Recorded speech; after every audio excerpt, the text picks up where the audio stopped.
Retail salesperson Dwayne Hunold is suing his sister, store supervisor Loretta Hunold, for stealing money from their late mother's bank account. Order. All rise.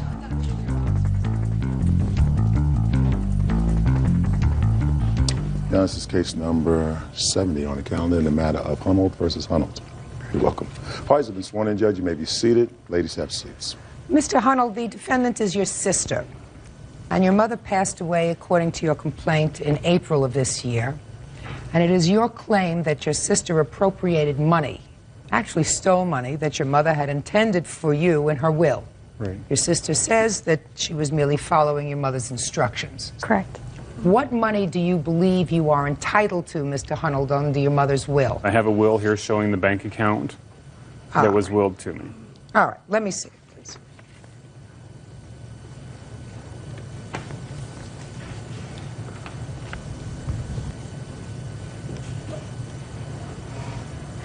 And what you're talking about, Dwayne will receive the amounts which are in my savings accounts located at Laurelhurst Federal Saving, Union in Portland, and Security State Bank in Montana. Polson, Montana. So those three accounts, whatever the savings were in those three accounts, right, your mother had bequeathed to you. Correct. You acknowledge that?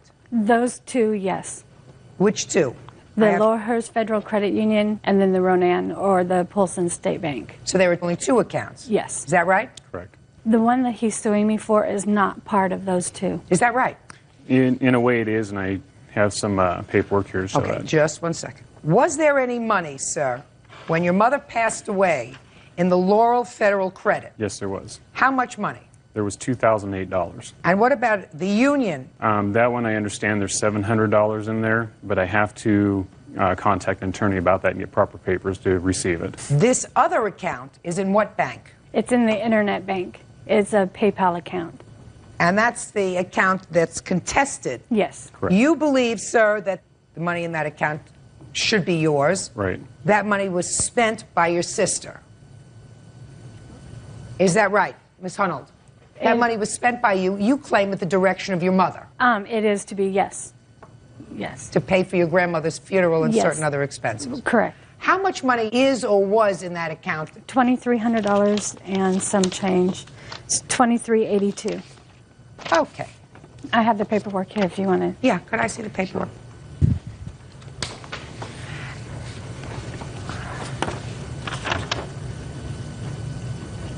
Whose name was on this account? My mother's. Only your mother's? Yes. Okay. Before she passed away, she told me to get the money out so that I could pay the funeral bills. And because I had made 2 previous trips to Montana and one up to Seattle for my grandmother, she said I could have the remaining balance of that to help compensate for the trips. Okay. Now, why, Mr. Hunold, do you believe you are entitled to that money? Because the money was being transferred to the bank account that was willed to me. I have papers here showing that how much money was paid into the account. Paid into which account? Into the Laurelhurst account, which was willed to me. How much money was paid into the Laurelhurst account? It was paid through PayPal, and she had to figure out a way to download it into the Laurelhurst account from PayPal. Yes. That's where she was going to put the money. She was going to. Yes. But she did not. She didn't have time because she died before she could. So your mother had not put the money in the Laurelhurst account. She had put $2,000 of it in the account. And that's the $2,000 that's in here? Yes. $2,008? Correct. Okay. Are you the only 2 biological children of your mother? No. How many children are there? 9. Did each of the children receive anything close to this $2,000? No. If you look at the will, I was the only one that was given the bank account, and I feel that what she's doing is she told me she was in financial trouble and she needed the money. Just a minute. Don't get ahead of you. You mean your sister told you that? Yes, correct. Why do you think your mother had bequeathed you the only monetary asset in her estate? I believe that was her wish. She knew that there were some certain situations going on where a couple of the other family members didn't deserve the money part of it. And what about your sister? What did she receive? She received a frying pan. Yes. Before all this started, before this all started happening, the rest of the family, my mom had sent me an email stating she had 3 daughters and 2 sons. The rest had died because, including him, did not contact her, never sent her emails. The emails are cheap. They never called her, nothing. And so she sent me an email stating that she only has $3. One was my sister Tammy, one was me, and one was my sister Tony. And the two sons were my brother Anthony and my brother Daryl. The rest she figured had died. Do you have anything in writing from your mother directing you to pay for your grandmother's funeral expenses? Yes.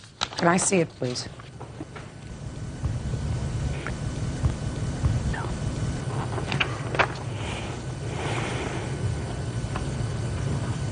What is this piece of paper? How did you receive it? That's her email to me. Maybe. I'm not sure. Not only that, but ma'am, Your Honor, she also made me power of attorney so that I could get the money out and pay the bill that she had. Did you, in fact, pay for your grandmother's funeral? Not yet. I have not. They are suing me also because I have saved the money until this goes to court. How much is the funeral bill? $17.92. And it is your intention from the $2,382 that is left in that account to pay for $1,700 and some odd dollars for your grandmother's funeral? Yes. Mr. Hunold, your problem is, sir, your mother was very clear in her will that you were to be the beneficiary on two bank accounts, on two savings accounts. Right. So I want you to follow this. Let us say there was $10 in each of those accounts at the time of your mother's death. That would be what you were entitled to, sir. Right. What your mother did with her money prior to her death, especially since she signed a power of attorney for your sister. That power of attorney was not supposed to be signed. They would not even notarize it the first day that it was given to my mother. No, but... Just a second. When we got there... But it is notarized now, sir. It is, but if you look at that power of attorney and you look at my medical power of attorney, the signatures are not the same. My mother was so sedated, she didn't know what she was signing or what she was doing. This power of attorney was dated April the 9th. Right. Your mother died April 12th, according to your papers. Correct. Is that right? Correct. Now, if you believed that on the 9th of April, when this power of attorney was signed, that your mother was incompetent to execute a power of attorney, you should have taken your little legs and gone to this surrogate's court or the probate court and moved to stop any creation of a power of attorney, or at least intervened. At that time, I wasn't thinking about things like that. I was thinking about my mother. That was what was important to me. That's fine, sir. Then that's what you were doing at that time. But then you cannot come into a court later and say, I do not believe that my mother was competent at the time to execute the power of attorney, giving my sister the right to use that money for anything else, including herself. Can't do that. The will is clear. I will not go behind the will. Your mother made certain, I mean, you say your mother left your sister in the will a frying pan, correct? Yes. And she was caught trying to close bank accounts that were jointly held with my mom and her husband. Well, that's a possibility. I have papers here showing that my sister forwarded that money to me because she knew that's where it was supposed to go.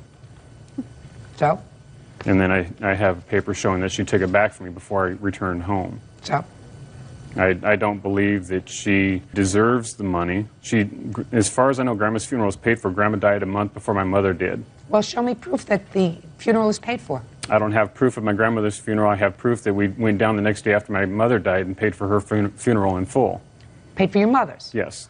Out of what money? Money that was found in the home when she died. That's what I would like to comment about. Step up. Who are you? I'm Tammy. I'm the middle child, and this is my brother and sister. That money that they found was in articles that were willed to me. I believe my mother had put that money in there and intended it for me. They went through my mother's things before she died. They pulled out this money, and the first amount we heard was like $2,200, and then it went down to exactly $1,944. They are now trying to, make me and my sister look bad. It's not, there's a lot more is involved in this than is necessary to say in this case. Judge Judy continues in a moment. And later today, you didn't pay her any money. The state paid her money. Do you understand? It's not your money. It's Bird's money. It's my money. real cases, real people. Judge Judy. Dwayne Hunnold says his sister, Loretta Hunnold, stole money from their late mother's estate. Dwayne says that money was meant for him. The one thing that usually a parent would hate to see happen when they die is that their death precipitates bad feeling over money and property and tangible things amongst their children. No parent wants to envision that. So you have to be smart and create a document, a will, that is clear and unequivocal. But folks, you're not talking about a lot of money. Miss Hunnold, I am authorizing your brother to contact the funeral parlor and the funeral home where your grandmother was buried. Okay. And I will prepare an order, which you will have consented to, that you are fully responsible financially and you have the money for your grandmother's funeral. That will be part of the order that I will create. Do you understand? Yes, I do. So that at least if what you're telling me is that you intend to pay for the funeral with that money, that will be accomplished. Then we're only talking about a difference of $600. Right. So, Mr. Hunnold, I suggest that you try to heed the words that I said to you. Your mother would not be pleased if she knew that her death caused this kind of estrangement. And it shouldn't cause this kind of estrangement because you're not talking about life-altering bucks. No, we're not. Okay, so your case is dismissed, sir. That's all. Parties are excused. You may step out. My sister has to live with what she's done. She knows what she did was wrong. Now she has to live with it. He has no right suing me, and he sued me for more than what it was.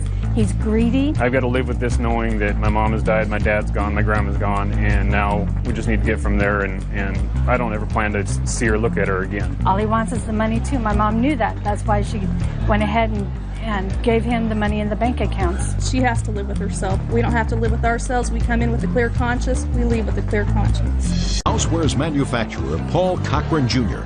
is suing his ex-girlfriend, restaurant manager Odella Marsh, for stealing money from his bank account and for having him falsely arrested for stalking. Order. All rise.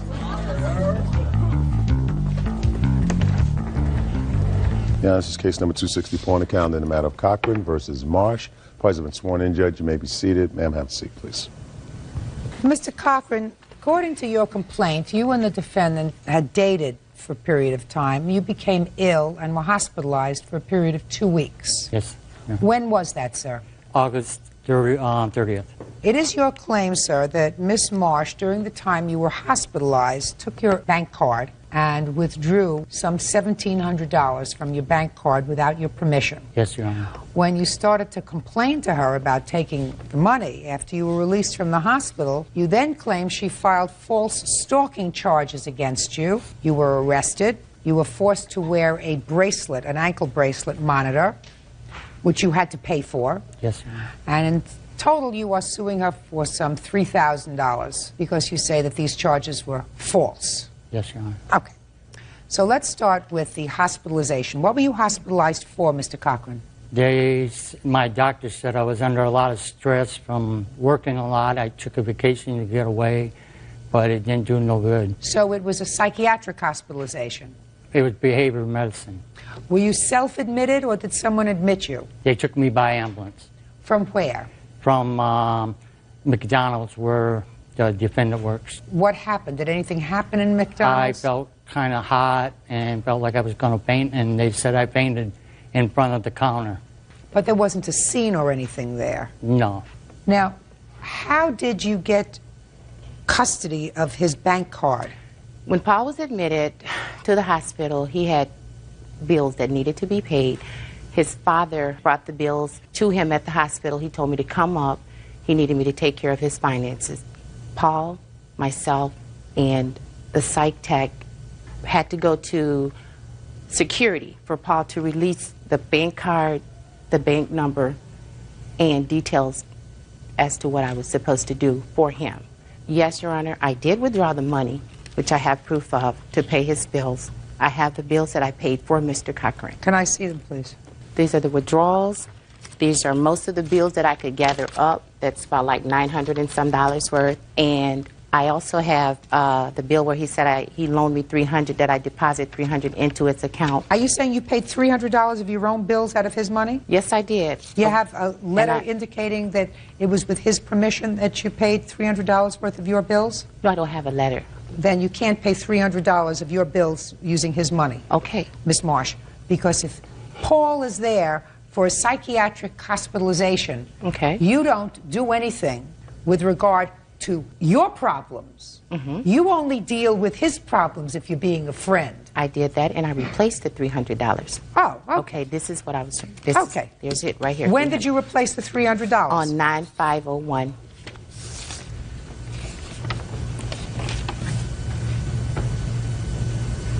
What did he buy on his Zales account? A jewelry store? He had bought a ring for me. He had bought like a necklace for me. Did you buy gifts for her? Yes, Your Honor, but I paid cash for him before we went on vacation to Orlando.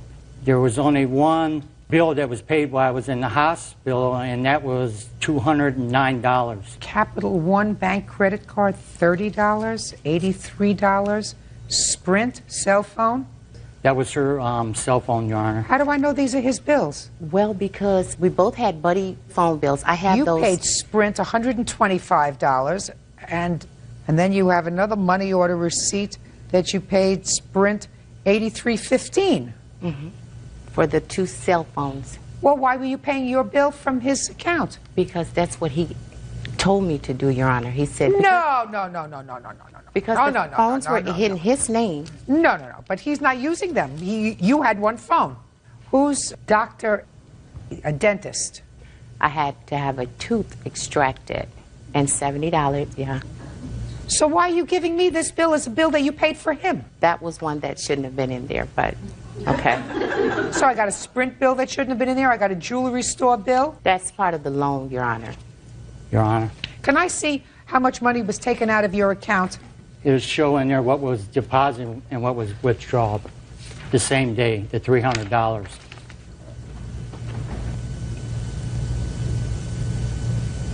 All right, now, Miss Marsh, when he got out of the hospital, what happened? Paul wanted to continue dating, and I told him, I said, Paul, too much is going on. I just don't think it's going to work out between the two of us. And that's when Mr. Cochran started stalking, and... He didn't say anything to you about the money that was taken out of his account? No, ma'am. He never said anything about the money. This issue came up after the breakup. Your Honor? Yes. The day I got home, I received a bank statement showing the withdrawals, and I called her and asked her why she withdrew the money from my account without my consent. And what did she say? And she hung up on me. Judge Judy continues in a moment. Have they advised you to be under psychiatric care? No, Your Honor. Have they advised you to be on medication? No. I'm not so sure about that, Mr. Cochran. Real cases, real people. Judge Judy. Paul Cochran Jr. says ex-girlfriend Odella Marsh stole money from his bank account while he was in the hospital. Paul says when he was released, Odella had him falsely arrested for stalking. Now I want to hear about this bracelet. Why did you have to wear a bracelet, sir? I went to the police station on the case on the bank account.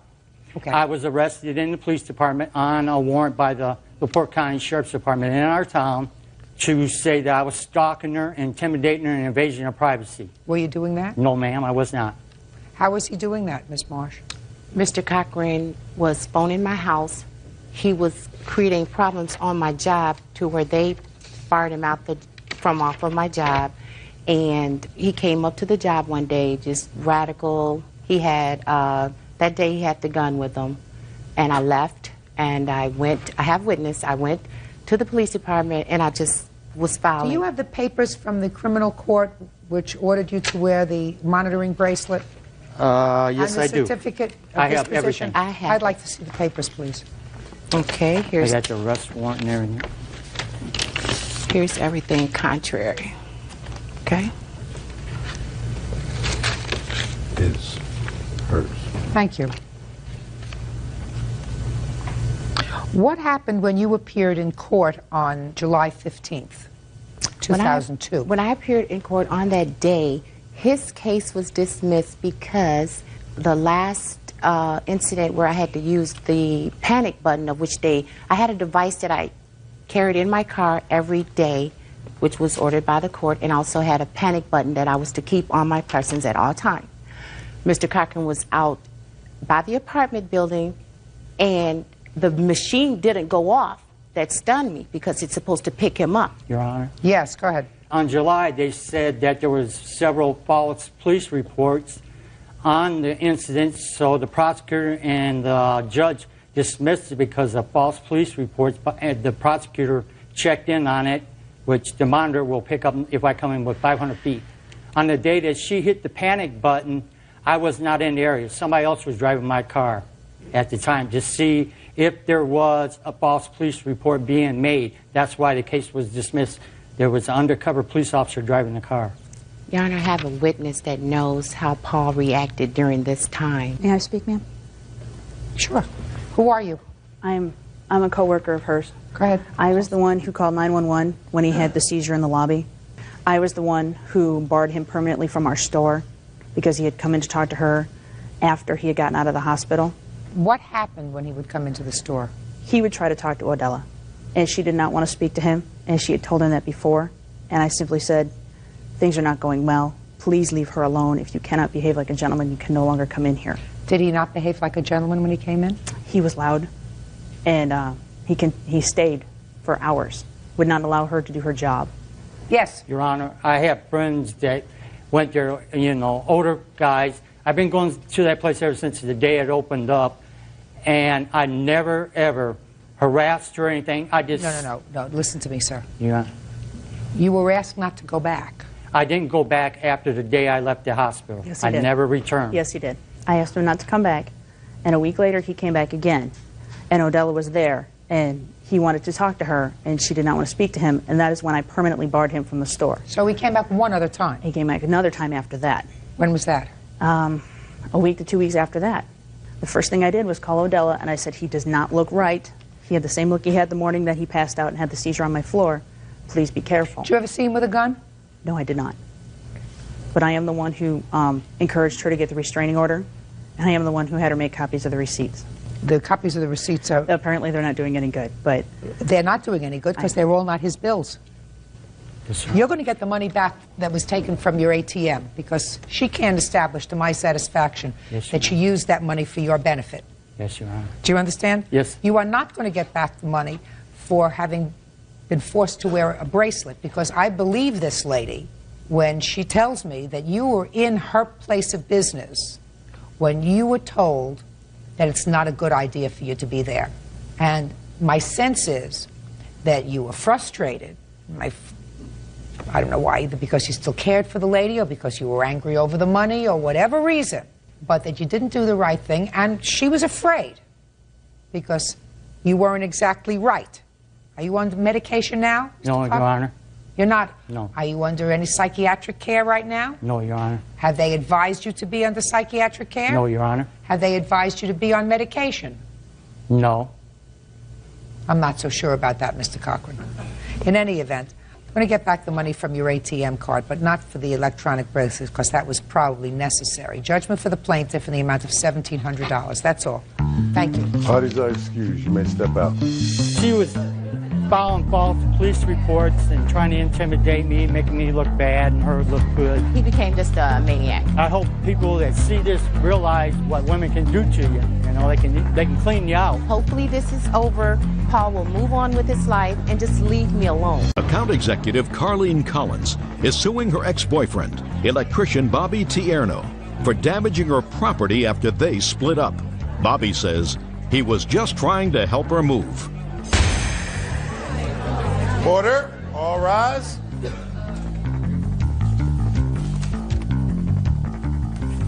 Yeah, this is case number 312 on the calendar in the matter of Collins versus Tierno. Parties have been sworn in, Judge. You may be seated. Ms. Collins, your complaint against the defendant is as follows. You lived together for a brief period of time. You decided that the relationship wasn't for you. You were moving out. According to you, the defendant became a little hostile, had a hissy fit, and damaged your property, your car and personal property. He says, well, there might have been some weakness in the car that caused the damage. He really didn't do anything wrong. Right, sir? Yes. Okay. How long did you live together? It was about 3 months. Okay. And what date did you decide to move out? It was in August, the 23rd. Actually, it's 22nd. Okay, so tell me what happened. I was packing boxes to put in the car and had the hatchback open, and he came in. Your car has a hatchback. Yes. According to yes.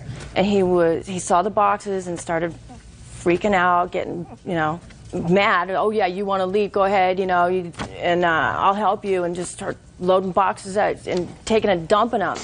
And he dumping him in the car, like in a big pile. And one of the boxes, my video camera came flying out and just broke it. So he was helping you pack. Helping, exactly. And putting the things in the hatchback. Mm-hmm. And then what happened? Then, on top of everything else, he put my stereo, my speakers, and he was trying to close the back, and he was doing like over and over, and he did it really hard, and the window broke. It was just a mess. So that's the property damage that you're complaining of? Yes. Because there was glass all over your clothes, and it shattered, and whatever. Okay. And paints, my paints were back there, I just dumped them out, and they were on my good suits and everything, and so that's what happened to my suits. Well, what paint and where was glitter the paint and stuff from? Stuck. Well, I'm an artist, and I had some paints and things, for arts and crafts. Oh, so he took and dumped them on top of my clothes, right? Okay. And then the speakers and the stereo went on top of that. You have photographs of the car and an estimate for the damage, so I can take a look? I have receipts. I don't really have photographs. You have receipts for the hatchback window? Mm-hmm. That's what I want to see. Now, what about this camera? The camera that had gone, it went flying out of the box and went for a tumble on the street. Okay. How much did you pay for it? It was about $600. You have a bill?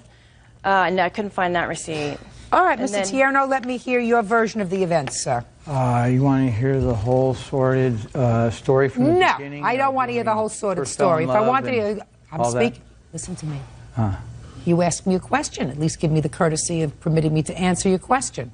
Okay. I do not wish to hear the whole sordid story of your relationship. I wish to hear what happened on the 22nd of August when you came home and found her packing. I came home from work. She was packing boxes.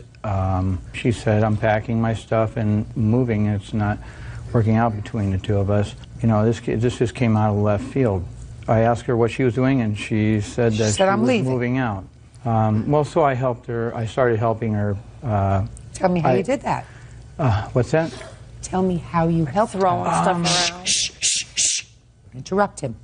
I grabbed the boxes that were packed already, and I put them in her car. What happened to her window? What happened to her window? When I felt that the car was full, I went to shut the back window, and after shutting it, or after trying to shut it a couple times, I gave it one good one, and it just broke. The window broke. I didn't do it intentionally, ma'am. No, it was negligent. Either it's intentional or it's an accident. An accident usually happens as a result of negligence. She didn't break the window. No, she didn't, ma'am. So who should pay for the window? Well, how about the things that she broke of mine, personal property that... Shh. Please, Ms. Collins, I don't have a counterclaim, Mr. Tierno, so let's not get into what things she broke of yours. What I want to know is, who do you think should pay for the window? Let us assume that I accept your version of the events, that you come home from work, you find her packing. You had no clue that she was going to leave. Right. But you very calmly decided to help her pack. And you were packing and putting boxes. I'm speaking. Oh, excuse me. According to this is what you just told me. Right. You were packing, and you put the boxes in the car, and then you tried to close the hatchback at the time when you felt as if the car was full. You tried it a couple of times, and then you finally gave it one good one, because those were your words. Wasn't that his word? One good one. One good one. And the window shattered. So my question to you is, who should pay for the window? Really shattered, her, cracked, but... her, or you? Well, in an argument between a man and a woman, and we got into an argument, and she was throwing things at me, breaking stuff, of mine, okay? You mean on that day, August 22nd? Yeah, we got into an argument. Oh, well, you didn't tell me that, Mr. Tierno. Okay, well, maybe Mr. Tierno, what you told me, sir, was you were helping her pack because she wasn't working out. She wanted to leave. You didn't say anything about an argument, sir. Okay. So now you had an argument. Yeah, we had an argument. Oh, that's a different story. So when you... I thought you would realize that, you know, I come home and my girl is packing up her stuff, and yeah, it was kind of... Oh, no, sir. She said you had an argument. You just said that you came home and you were helping her move her boxes in the car. So there was an argument. Yes, ma'am. Right. Judge Judy continues in a moment. Did you break any of his property? No, I did not break any of his property. She did break stuff of mine. What did I supposedly do? Shh. Quiet. And later today, Car just lost control. He grabbed the steering wheel. He didn't just grab it and like make it move and make me lose control of the car. He grabbed it, pulled it down to right here, and held it. real cases, real people. Judge Judy. Carlene Collins says ex-boyfriend Bobby Tierno destroyed her belongings after they broke up. What are the receipts you have? The other receipts I have are for the suit, my good work suits, and my art supplies that got smashed underneath the stereo when it got thrown in there, and paint everywhere and stuff. And then after that... Did you break any of his property? No, I did not break any of his property. Okay, just asking you. I don't have a counterclaim, so I'm just asking I didn't throw anything. Whether there's a counterclaim or not, I mean, the truth is she did break stuff of mine. Well, I don't have a counterclaim, sir. What did I supposedly do? Shh. Quiet. Now, what suit are you talking about? Which suit is this? There was a few. I don't have them all. I just have like one of my good ones. Listen to me. What suit is that? That's the suit that's there. Because I have a bill. This one, actually, this one I didn't have a receipt for. Ms. Collins, why would you save this suit for which you don't have a receipt and not bring the suit for which you do have a receipt? Well, because I thought that I could somehow save this one. There's the skirt doesn't have anything on it. You know, the other ones were just it wasn't even worth saving. They were just you should see my apartment when she was painting all over the place on my furniture. Listen to me. I don't want to hear from you. I don't want to hear from you now. I'm asking her a question. You're not. This is not a bad thing that I'm asking her questions. When I decided to file a claim and sue for that, I had already tossed the stuff. All right. He absolutely owes you for. Now there was some time they had. He absolutely owes you for a new hatchback glass for your car. Why? Why? Because you broke it, sir. That's why. Now he was calling. Why? Because you broke it. Well, how about the stuff that she ruined of mine? How about the rent? Sue her. Just a minute. Sue her. I understand. Do you understand? She has the right to sue you, which she has done. I could talk some sense to which she has done. She sued you for breaking the hatchback of her car, which you acknowledge that you did. And the time off of work. Judgment for the plaintiff. The car cost you $2,094.45. Thank you very much. That's all. What about... That's it. Why is our excuse, Miss? He knew what he did. You know what? I guess he just thought that he just wasn't going to have to pay for anything. When we get in a fight, she'd throw things, and she'd knock over a little knick-knack on the table or a lamp. I don't break things. Exterminator Rick Weaver and his fiancée, Chrissy Mayer, are suing business owner Stephen Burt for emotional distress over the botched sale of a van. Stephen is countersuing for the return of his deposit and for vandalism to his car.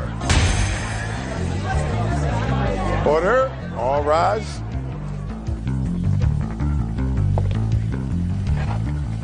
Now, this is case number 273 on the calendar in the matter of Weaver, Mayer versus Burt. Parties have been sworn in, Judge. You may be seated. Ma'am, have a seat, please. Mr. Weaver, this case is a little complicated, so let me see if I can untangle it. You had a 1989 van that you decided to sell, and I assume you put a sign out in the van? Yes, ma'am. The defendant, who you didn't know, saw the sign and decided to buy the van. He gave you a deposit. There is some discrepancy as to the amount of the deposit, but he gave you a deposit. He was supposed to come back and pay the rest. Right. According to you, he did not come back on the day he was supposed to come back, so the next day you sold the van to somebody else. Yes. When he did come back for the van, you told him, I'm sorry, you didn't come back when you were supposed to, so I sold it to somebody else. The defendant said Okay, give me my deposit back. You said it was a non-refundable deposit. Then there were several things that happened. He says you told him you'd give him some money when you got a check, and he came back a couple of times to try to get the money. In any event, you claim that he had you falsely arrested for terrorizing him. Yes. And you want to be compensated for that false arrest. Yes. Mr. Burt is counterclaiming. He wants his deposit back, and he wants damage to his car because he said when he tried to pursue you for the return of his deposit, you did in fact threaten him, and you threw a brick at his car, damaging his car, and he's counterclaiming. So, Mr. Weaver, tell me when Mr. Burt approached you. He came to your house? Yes. What date? It was July 17th when he came to my house. I heard a doorbell ring, went to the door. Excuse me. I ask questions. You had July 17th is your answer. Yes. How much were you asking for the van? I wanted $1,000 for it. Did you write up an agreement with him? Yes, we did. Do you have a copy of the agreement? No, I gave it to him because it was like a receipt. Can I see the receipt, please? Yes, ma'am.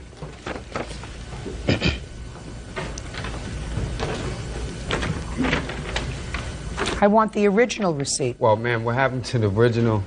My wife had washed my pants and it got destroyed, and I had to make a copy of it. You say the price was $2,000, Mr. Burt. Actually, I want you to make very, very certain, Mr. Burt, that we understand each other absolutely 100% right. Do you understand? Yes, ma'am. How much of a deposit did you give him? I gave him a $1,200 deposit, ma'am. Show me proof that you had $1,200 with you and where you got the money from. Because Okay. he says you gave him a $100 deposit. There's a big difference. He says you're selling the car for $1,000. You say $2,000. You say you gave him a $1,200 deposit. He says you gave him. No, actually I asked him for a $100 deposit. He brought back $200. Show me where you took $1,200 from, Mr. Burt. Your Honor, I'm a carpet cleaning business owner. You're a what? Carpet cleaning business owner. I own a carpet cleaning business called Priority One. What happened was, me and my wife went home. I got the $1,200. From where? From my house. What happened, I didn't have it in the bank because I had a discrepancy with bank, and I had to withdraw all my money out of the bank. And that basically came through a settlement that I had received. Burt, you think that you can get me the Blue Book value of a 1989 Astro van with 200,000 miles? Sure. Good. Thank you. Now, sir, he gave you, according to you, $200, and he was supposed to come back when? On July 27th, he never called, never showed up. On the 27th? On the 27th, yes, ma'am. Okay. So what happened on the 28th? Who'd you sell it to? On the 28th, I waited all day for him to call, left a note on my door even, which he had stated to me after he came 2 weeks later, after the 28th, that he had saw the note and never called me anyway, because he said his wife was in a hospital. Sorry. When did you sell the car, the 28th? The night of the 28th. What I did To was... whom? His name was Guy. And you have all of his information, is Yes, that I right? have the canceled check and the And what's receipt. the canceled check? You see, you can step up. Burt isn't here. Step up. I'm sorry. This is the receipt we wrote up the day of 28th. Good. That's Step canceled back. check. Thank you.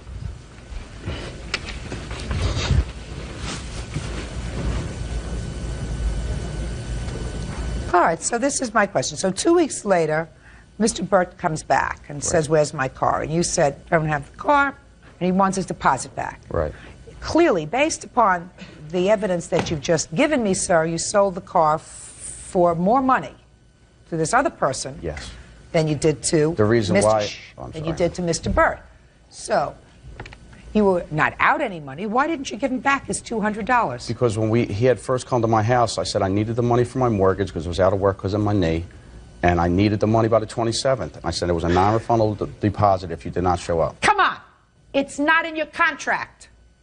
I know I should have written it, but it was... It's not there. And if you write up a contract and it's not there, I mean, not that I'm saying this might not have been altered to alter the money, because I think that that's a possibility. Because clearly I believe that you sold the van for $1,100. So why would you sell it to him for $2,000 and then sell it to somebody else for half that? You have a price there for me? Trade-in fair is $900, Judge. Okay. Fine. So no way, Mr. Burt, do I believe that you paid $2,000 for this van. No, Your Honor, I didn't. Do you understand that you agreed to pay $2,000 for this van? Yes. No way. Okay, because you're a businessman. And a businessman doesn't pay twice as much for something that it's worth and it's listed in that book for. So this, sir, that you handed to me, you altered. No. Oh, yes, you did. Yeah, you did. $2,000. Deposit $1,200. That's what you wrote here. So somebody wrote in a 1 in front of the 2 and changed the 1 to a 2. Somebody did that. Maybe it was the used car ferry or something. I don't know. Somebody did it, if not you. So don't try to pull one over on me, Mr. Burt. He should have given you your deposit back. But don't try to make money off this thing. We understand each other, sir? Yes, ma'am. Good. Judge Judy continues in a moment. He says, get off my property harassing me, or I'm gonna blow your head off. Call me in the Real cases, real people. Judge Judy. Rick Weaver says he was arrested when Stephen Burt filed a false report with the police. Stephen says Rick threatened him and then threw a brick at his car. Now, he came to your house a couple of times for the money. Is that right? Yes. The first time he came, I had told him it was non-refundable, and he left. He said he's going to sue me. I said, fine, do what you got to do. He came back again, and in good faith, I said, listen, in good faith, we had a verbal agreement about the deposit. Said it was non-refundable. It was verbal. I said, in good faith, I'll give you half of it back when I get my disability check.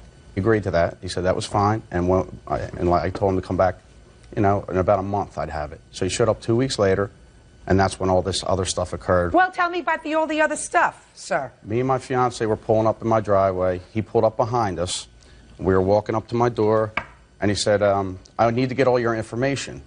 I said, what do you mean information? He said, for information to sue you. I said, you have my information. You know where I live. You know my name. I said, you have all my information. There's nothing. I said, you get off my property or I'm calling the cops because you're harassing me about this $100. And he left. Why? It's not 100. It's 200. Yeah, I know, but we had agreed on 100. You didn't give him the 100. No, because I didn't have my disability check yet. You got the money from the car. Right. Sir. I paid my mortgage. That's not his problem. I know. And I believe that you threatened him because that's what he's going to tell me. Is that right, Mr. Burt? Yes, Your Honor. Now, I've already caught you in one lie, so let's not do it again. I want you to tell me exactly what happened the second time you went to his house and said to him, give me your information. Do you understand, Mr. Burt? I don't want you to fabricate anymore. Yes, ma'am. Good. I went to Mr. Weaver's house. I seen him and his girlfriend pull in the driveway. I pulled behind him. Mr. Weaver came over to me. He says, I told you when I get my disability, I was going to give you the $100. I said, well, we need to let a judge decide what to do in this case because I shouldn't keep coming into you for a deposit that you owe me. You're absolutely right. I said, and the reason I'm here is just to get your complete address and a telephone number so they can contact you. Okay. He stormed away from me. He went in the house. He came out, slammed open the screen door. He was pointing an object at me. I couldn't see what it was, but he says, get off my property, harassing me, or I'm going to blow your effing head off. He called me in. I got in my car. He came off the step. He threw a brick, and he did damage to my car, doing over $800, Your Honor. And I have pictures of the damage. Well, let me I see. also have a... and I want to see the police report. I And don't this have was the on police report with me. I Why just not? have... The only thing that I received was a complaint from Mr. Weaver. They never gave me a police report where I filed on him. When did you file? I filed the same day. Where? At Clementon Police Department. So you left his house and went right to the police department? Yes, ma'am, after he threw the brick. Okay, when were you arrested, sir? The next day, me and my fiance and her 12-year-old daughter were pulling up my driveway. She pulled in. I've known for years. And he said, Rick, I have to arrest you. Someone said you threatened him with a gun. Mm-hmm. I said, you know me better. And I said, I hate guns. I don't even let my kids play with plastic guns. It's not true, Your Honor. Shh, quiet. And he said, well, I have to do my job. It's coming from Camden Superior Court, and I have to do my job. So they arrested me. Took me down, fingerprinted me. I got arrested in front of my 12-year-old future stepdaughter, which was very embarrassing and degrading. They took me down in front of all my friends who were police officers. I'm friends with everybody in the town. Arrested me, fingerprinted me, photoed me. I had to go in a van, ride around in a van, a county van. They put me in of holding cell for 22 hours with 18 guys. The one was the guy was laying next to me on the floor, was defecating in. I don't care. Don't go. It doesn't listen to me. Your goal could have been avoided if you gave him his $200, right? All could have been avoided if you gave him his $200. Now, I have a question for you. Yes, ma'am. Did you throw a brick at his car? No, ma'am. No, I don't believe you did. No, ma'am. I don't believe you did, but I do believe you threatened him. No, I did not. Oh, yes, that I believe. I believe that you told him to get off or you're going to blow whatever. That I believe you did. You see what happens when you lie once, Mr. Burt? When you lie once, like this, and you hand this kind of stuff to me, then I find suspect other things that you say when it's not consistent. What is consistent is that he got annoyed with you coming around, that when you came back and you were very polite, you said to him, I need all your information. I need your full address. You had his address. All you had to do was look up at the number on the house and you see his address. You wanted a phone number. Do you need a phone number? I'm not sure you do, but you wanted his phone number. I can understand him not wanting to give you the phone number because maybe he was afraid that you'd keep calling to harass him. But I do believe he threatened you. Don't believe this, don't believe this. So I believe you have the right to go and say he threatened me. If they followed through with that, I assume you told them the whole story, then you have no case. Now, you have a counterclaim for the return of your deposit and the damage to your car. He's suing you for $3,000 for intentional infliction of emotional distress for the time he spent in jail and being arrested, all of which came about because he didn't do the right thing. He, in effect, stole your money. Understand that? You stole his money. He gave you $200. You refused to give it back. He was very patient. You were treating him like a fool. And that's what happened to you. Real cases, real people. Judge Judy. Rick Weaver says he was arrested when Stephen Burt filed a false report with the police. Stephen says Rick threatened him and then threw a brick at his car. You shouldn't have been a pig, which you were. You said, not only am I going to get $1,100 from this guy, I'm going to get another $200. It's $1,300 for the van. And the van is, according to you, got 200,000 miles, all banged up, not worth much, 13 years old, right? Right. So here I got top dollar for this van. So you spent 2 days in jail because you were a pig. As far as you're concerned, sir, you're suing him for $2,085.12, damage to your car, which I don't believe, and return of the van deposit, which you say is $800, which I also don't believe. $200.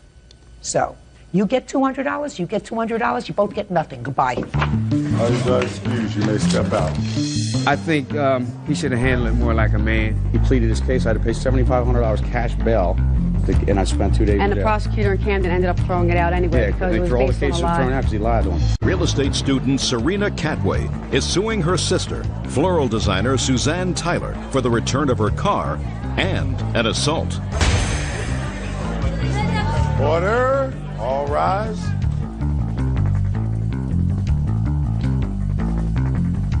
Yeah, this is case number 290 on the calendar in the matter of Cantway versus Tyler. Parties have been sworn in, Judge. You may be seated. Folks, have seats, please. Ms. Cantway, the defendant is your sister. Yes. According to your complaint, she has a car that belongs to you that she refuses to return. And at some point in a dispute over the use of that car, your sister assaulted you. Your sister says that the car is hers, you gave it to her, and that she never laid a hand on you. If anything, she was trying to protect you from yourself. So, Ms. Cantway, tell me how it came to be that your sister actually had possession of your car, because clearly the car is in her possession. Yes. Last year, July 30th of last year, we decided to write up an agreement. I needed to borrow some money. I was having financial difficulties due to a personal situation, and we were going to write up the financial agreement that she was going to loan me the money and use the car. There were other circumstances behind it that she needed help. Listen to me. Relax. You're going to have a turn to speak. Do you understand?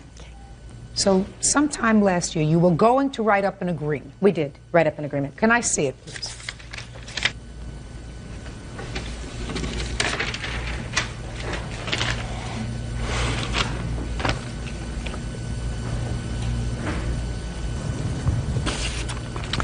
Now, when did you write up this agreement? 7/30/01. And what happened? Signed this agreement that she would let her use your 1991 Toyota Tercel and keep it as collateral for $600 loan. You say the loan never came about? No, the loan never came about. So, what happened next? Well, a couple of months went by. We had talked about it a little bit. The situation was good for her at that point because the car that she had been driving, she sold because it was unsafe. She did help me watch my kids, and it was a safe car for her to be able to drive around in. I did have another vehicle at the time. Where had you gotten this car from? My mother gave me this car. When? Back in 1995. And you had another car? At the time that my sister was using mine, yes. What kind of car did you have? 1996 Camaro. So what happened a year later? Well, we had had a few discussions about the car. She was perfectly aware of the situation, that the car was to be used by her, not owned by her. She knew. Don't tell me what she knew. Okay, well, as far as my understanding, she knew. Just don't tell me what she knew. In February of the following year, I told her that my Camaro is going to have to go. I'm filing bankruptcy. Well, something happened to the Camaro prior to them repoing it on the bankruptcy anyway, but either way, it was going to go. I told her I have to have the vehicle back. We discussed being able to work out terms of sharing the vehicle so that neither one of us would be without a car. Let me ask you this question, Ms. Cantway. There came a time when you signed over the pink slip to the car to your sister. Yeah. When was that? I think that was probably about a month later, maybe. A month later when? A month later in? From the time that we signed the agreement. So at the end of August? Yes. Now, could you explain to me why you signed over the pink slip to your sister? Because at the time, I did not have a driver's license, and in order to insure the vehicle, it was extremely expensive. The insurance What do you mean company, you didn't have a driver's license? You told me that you had a... Yeah, I had a car, but that doesn't mean I drove it. You told me that you had another car that you were driving. I didn't drive it. I had another car. Why weren't you driving it? I didn't have a license. Why not? I made a mistake. Something I had to pay for. Has nothing to do with the situation of why I don't have my Tercel now. If it has anything to do with drinking, it has to do with the situation, because your sister says part of the problem was you're drinking, driving at the same time, and that the altercation that you had that resulted in you say you getting assaulted had to do with her trying to protect you and your children. So what I'm asking you is, you said you'd made a mistake that had anything to do with a DUI that you received. Yes, ma'am, it did have to do with a DUI. Okay. So at the time that you gave her the pink slip for the car, that allowed her to put the car in her name. For insurance purposes. No. No. That's prima facie evidence of a gift. If you turn over the pink slip, it says that you are now the owner of a car. I thought I was getting a loan. But you didn't get the loan. I didn't get a loan. I gave her time to give me the money. She's supposedly getting a settlement. I needed the money to pay my attorney. She never got a settlement. I never got any money. So I was without my vehicle and without a loan. So are you telling me, but for the fact that this transaction never took place, you would have sold her your car for $600? No, collateral. Well, let us say that she never gave you the money. Which never happened. You never took your collateral back because you had already tried. Right. I tried. Okay, now let's move on. Let's move on to this assault that you allege. July 4th, my sister, I knew, was going to the Baptist church with my mother for the fireworks show, so I called and said that I was going to come and use the car in order to take my children to the fireworks. I received a phone call back that I am not allowed to use the car unless I ask nicely. So I drove over to the house to find out what was wrong, what was going on. We ended up getting into an argument about the agreement, about the car. She grabbed her keys, grabbed her purse, and went down the stairs to get into the vehicle. I sat in the passenger seat, and I turned it off. I said, you're going to... No, just a minute. She ran downstairs, and you followed her. I walked downstairs, followed her, yes. Go ahead. I turned off the ignition. As I did that, she reached over, grabbed my hand, scratched up my hand right here. I threw the keys out the window as kind of just a response to being grabbed. She started to claw at me. I threw up my hands, grabbed her wrists, and asked her to stop. What are you doing, is what I said. Okay, Miss Tyler, I'll hear you. When we did the agreement, I was the one that did that. I said, Serena, I want to give you something for the car. She said, look, I'll sign over the pink slip. I really don't want the money. But I went ahead and did that anyway. No, that's not what happened, Miss Tyler. Just pay careful attention to me. That's not what happened. Not unless you can show me that the pink slip to the car was signed over on July 30th. This was signed over on September the 14th. Right. Yeah. Okay. All right. Right. So it wasn't signed over on July 30th. Well, let's get your story together. Okay. So anyway. Now let's start from the beginning so that you can hopefully get your story together properly. Your best defense is the truth. I want you to understand that. Judge Judy continues in a moment. she got really belligerent with me and said something about my son who was brutally murdered 5 years ago. And she started punching on me, and then she threw the keys out the window. Real cases, real people. Judge Judy. Serena Catway says she used her car as collateral for a loan from her sister, Suzanne Tyler. Serena says the loan never happened and Suzanne won't return the car. Serena also claims Suzanne assaulted her. You signed this piece of paper. Right. You signed it. Right. This piece of paper says you're getting this car as collateral towards a loan for $600 in which I will repay her at $25 a month. That's what this says. Oh, that is not the one. I don't have a copy of that. Really? Oh, show this to her. I'm sorry. I don't. Show that to Your her, Honor. please.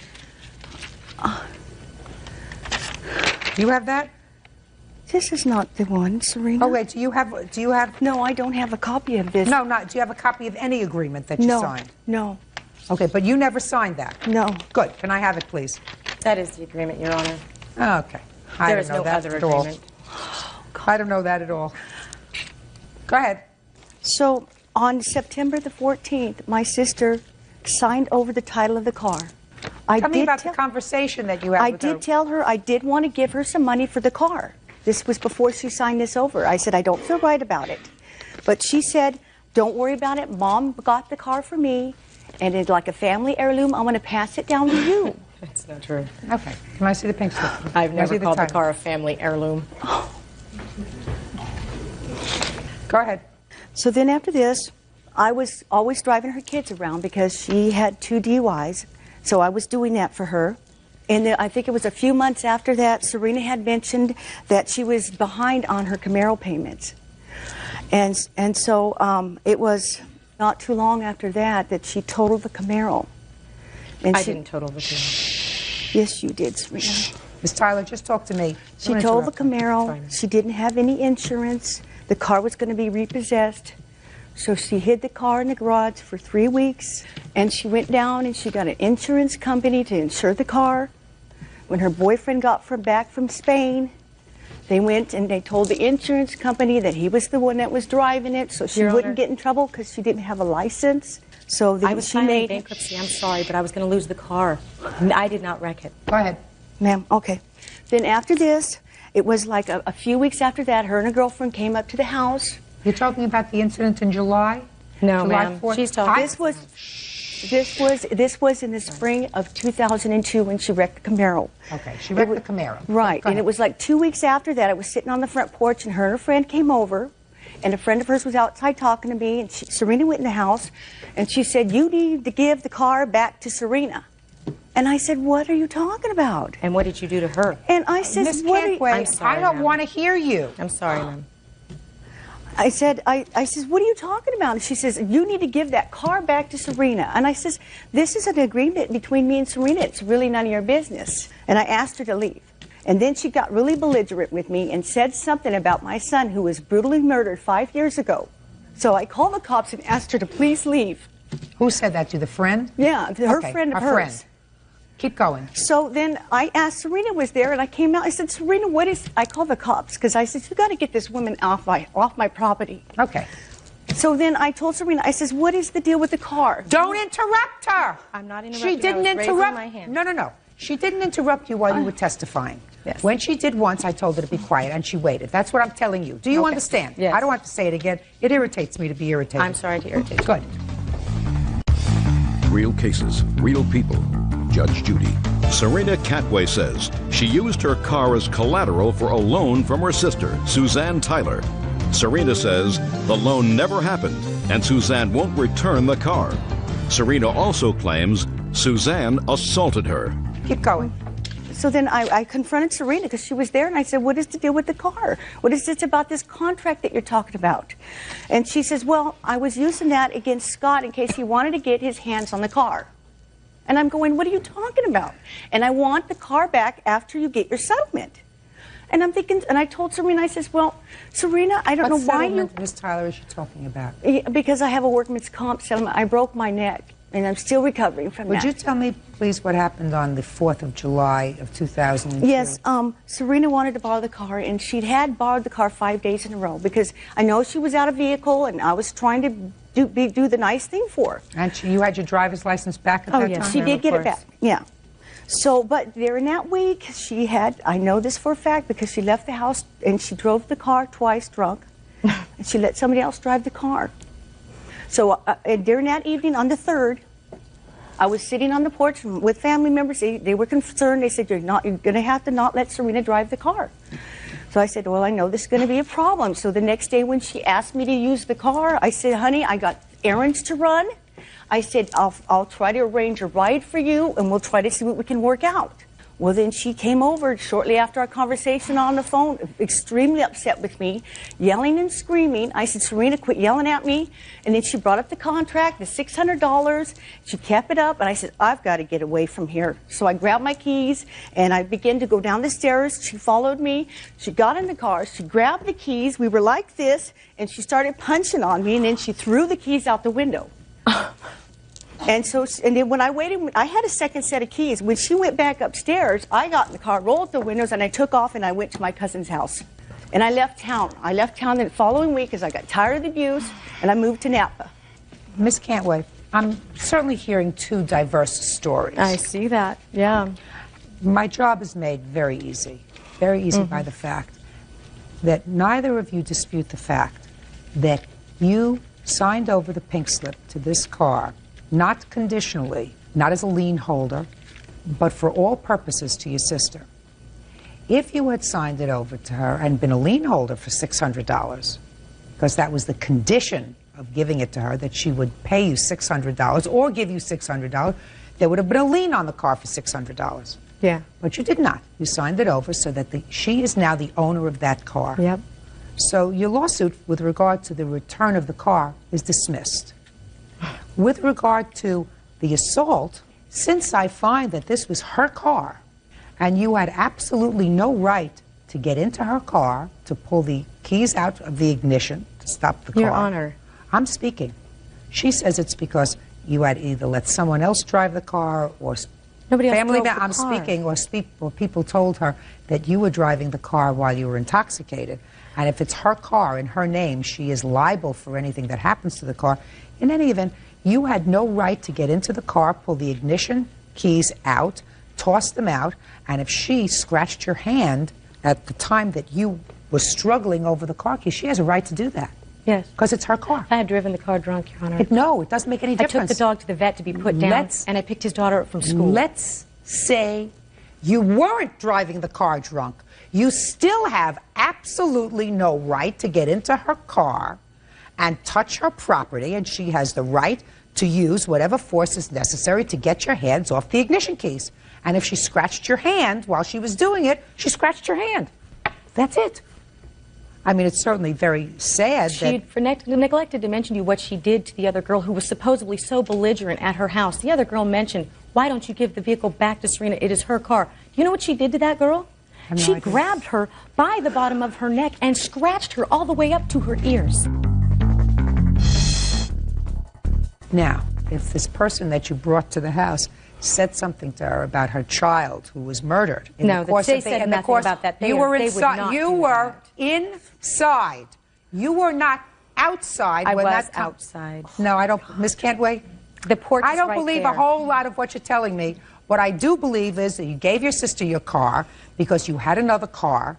You had no use to have for this second car. You had a newer car. I wish I was that I'm rich. speaking. The newer car got repossessed. You said, I want my car back. She said, I'm not giving you your car back. She said, but I'll share it with you. I'll share it with you. You use it when you need it, and I'll use it when I need it.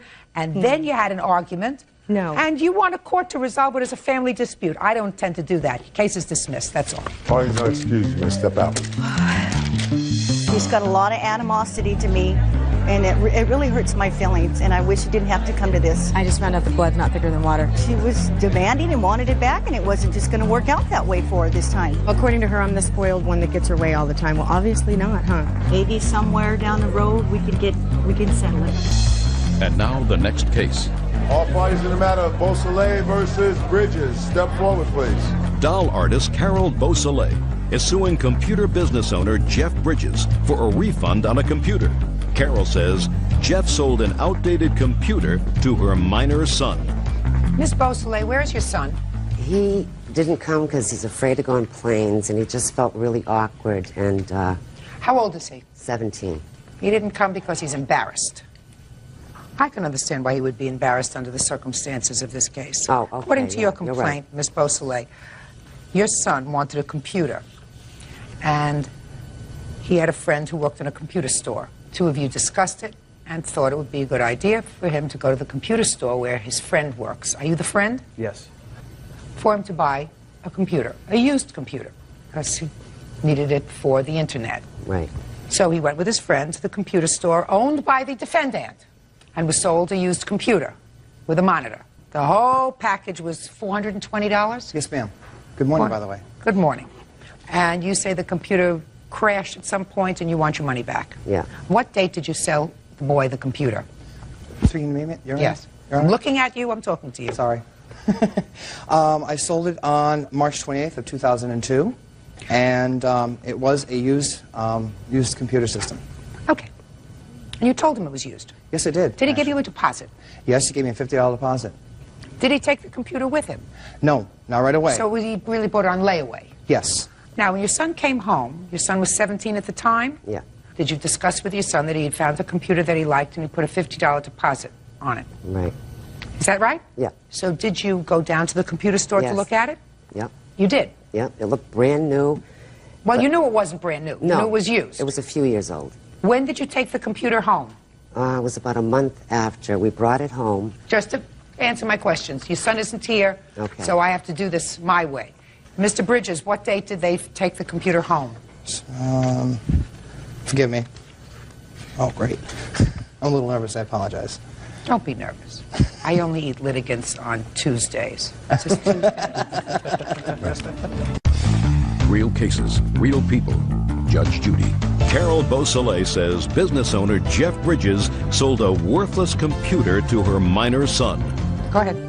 Okay. $328 is what I have. $328 is the first payment of $50, Mr. Bridges. I'm sorry. Actually, Your Honor, if I may show these to you, because Why, if you can't find it, why are you giving it to me? I don't get tortured, Mr. Bridges. Well, she you says it was a month later, so let's say it was a month later. Okay, They yeah. made the final payment, you gave them the computer. Yes. All right, now, Miss Beausoleil, you now bring the computer home. Who made the last payment, you or your son? I gave my son the money to go and put down. All right, after you had already been there to see it. Right. Fine. If I may, Your Honor, she actually came into this, the store to make the last payment and a check. Well, you had to bring it in the car. We had to, you know. Oh, so you went and made the last payment. With my son. Fine. No, you went. You're the adult. Your son is a minor. He cannot enter into a contract. Right. Okay. That's the problem. If your son had gone in there alone, Mr. Bridges might have had a problem. But your son didn't go there alone. He went there with you, Miss Beausoleil. Right. You knew you weren't getting any guarantee with the computer. Oh, yeah, there's a guarantee. I have a guarantee here. Let me see it. And I have this over here that I underlined. Let's see what the guarantee is. Well, where's the guarantee? At the very bottom. It says all repairs are guaranteed for 30 days. But, I mean, as far as the warranty, too. There's a warranty on it. Listen, help me out here. Just let her point it to you, Bird. You can point it to me, and then make my life easier. May I speak? No. Okay, sorry. Okay, he reassured me, I mean, you know, because we were going to have it fixed, and then... Miss Beausoleil, there was no warranty with this computer. The piece of paper that you gave me said that all repairs done by them are guaranteed for 30 days. You have a document there that does not have a warranty. Is that correct? Okay, but on the day we picked it up, from that date on, we still had the 30 days. No! You don't have 30 days. You didn't have a computer repaired. You bought a computer, a used computer that came without a warranty, which is exactly what I said. Yeah. Yes. Okay. It's getting harder. Now, you bring the computer home. Mm-hmm. What happened when you got it home? So he set everything up, the technician helped him, and then the system stated it wasn't internet ready, that he needed a lot more RAM. So that was fine. So Linus offered his assistance and added these few things for the computer, And then when I called Jeffrey... Linus? Is that your name? Yes. Good. Yeah, that's my Yes son's is all friend. I need from you. So he came over and he added stuff for the Yeah, for the which was computer. nice. I mean, we didn't think there was a problem with the computer. Good. We thought Next. it just needs a few RAMs. So then I called Mr. Bridges to tell him, and he says, well, you know what, Carol, the new modem, it's in the mail. It hasn't arrived yet, but you can use the one we have. But, you know, I just closed my business. He was open for a month. And I figured, well, we'll Did just it have him- work? Listen to me. Did it work after Linus put in the RAMs or doodads or whatever it did? Did it work? It was for a day, for 2 days, for 5 days. It worked for some game procedures, but it was very slow. I don't care if it was slow or not. Yeah. It's an old thing, as my husband says. You know, when he has a computer and it's more than 6 months old, he says to me, oh, it's a dinosaur. I need a new computer. You know? Yeah. But it worked. Yeah. So what are you complaining about? Well, when I talked to DSL, they said they couldn't, that we couldn't deal with DSL. So in other words, my son couldn't go on internet. He couldn't go on the internet. What do you want from me? What do you want from Mr. Bridges? You should have made all of these inquiries before you bought the computer. Before you bought the computer. You bought a computer that did not have any warranties whatsoever on it. Yeah, but he gave me his phone number and said, Carol, if anything goes wrong, just give me a call. So I did. He hung up on me. I had to call the police, and then he did. What'd you call the police for? Because he called me a controlling, and he pressed the button. He pressed the button. So and it's you like, bothered the police with that? No, but it seems like when he sold the computer, and after we had it in our house, oh, well, no big deal. I mean, that's what happens. He's a merchant. Ms. Bosley, do your homework better the next time. If you buy something that's used, especially a computer, what I suggest you do is, I suggest you read all kinds of magazines, get a hold of Consumer Reports, get a hold of everything else, and make an informed judgment. When you're buying something used, it's no different from buying it off the street, unless you get a guarantee from someone that they will honor repairing, maintaining it, or whatever for a period of time. Well, The fact that he went out of business, he doesn't have to stay in business to satisfy you. If he can't make a living, he's entitled to go out of business. Yeah. You bought a computer with no recourse because you have no guarantee. And anything that's not in your contract, the fact that he gave you his phone number, you cannot amend a written contract, which is what you have, with an oral statement, call me if you have any problems. That's what everybody says. That's like the check is in the mail. You know, call me with any problems. Ms. Bosley, you should be wise enough not to get involved with something like this. But see, it was because of Linus being my son's friend. Linus knows more about computers. My son is kind of illiterate when it comes to computers. Then buy him a new computer with a guarantee. Yeah. Yeah. Case is dismissed. Okay. That's Parties are excused. You may step out. They never said it was old. She was like freaking out that she wanted the PC that day. This number he gave, it's not his number. He had it disconnected. I gave him the number several times.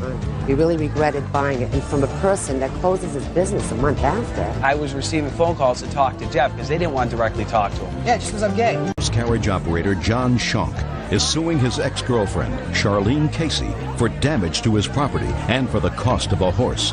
Charlene is countersuing for lost wages and a stolen carriage. Order. All rise. Yeah, this is case number 99 on the calendar in the matter of Schonk versus Casey. Parties have been sworn in, Judge. You may be seated. Ma'am, have a seat, please. Mr. Schonk, you and Miss Casey had a 7-year relationship and lived together for most of that time, I gather. Is that right? Yes, ma'am. And then you had a rather acrimonious breakup, and each of you claim property loss, that the other is holding property that belongs to the other. You claim, in addition, that she filed false police reports about you, indicating that you had assaulted and threatened her, which caused you loss of business and income. So I want you to tell me exactly what it is that you are complaining about that she owes you. I have a list here, Your Honor, of the items which were not returned to me. She also threw all my belongings that she did return to me in the swimming pool, including books, pictures. Had you been living together up to that time? Yes, ma'am, for 7 years. Okay. And on what date did you leave the house, and under what circumstances? I believe it was the 6th of May was the date of the restraining order. Tell me what happened on the 6th of May. During the day, she was telling me that she was getting a restraining order and having me removed from the property, and I kept telling her that I didn't feel she had a right to a restraining order because I'd been peaceful. She kept on. Well, I got angry, and that night I had a few beers with my friends, and I went to her house. I woke her up quietly. I said, Charlene, we need to talk about this. We need to work this out. She pulled a pillow over her head and yelled at me that tomorrow the police would be escorting me out of there. And I said, how are you going to do that? And she said, well, I'll make something up. That's not true. Did the police come the next day? The police did come that evening, I guess. I don't know. I left and had no further dealings with Charlene since. Okay. Can I see that list of property, please? I do have police reports, too. Just a minute.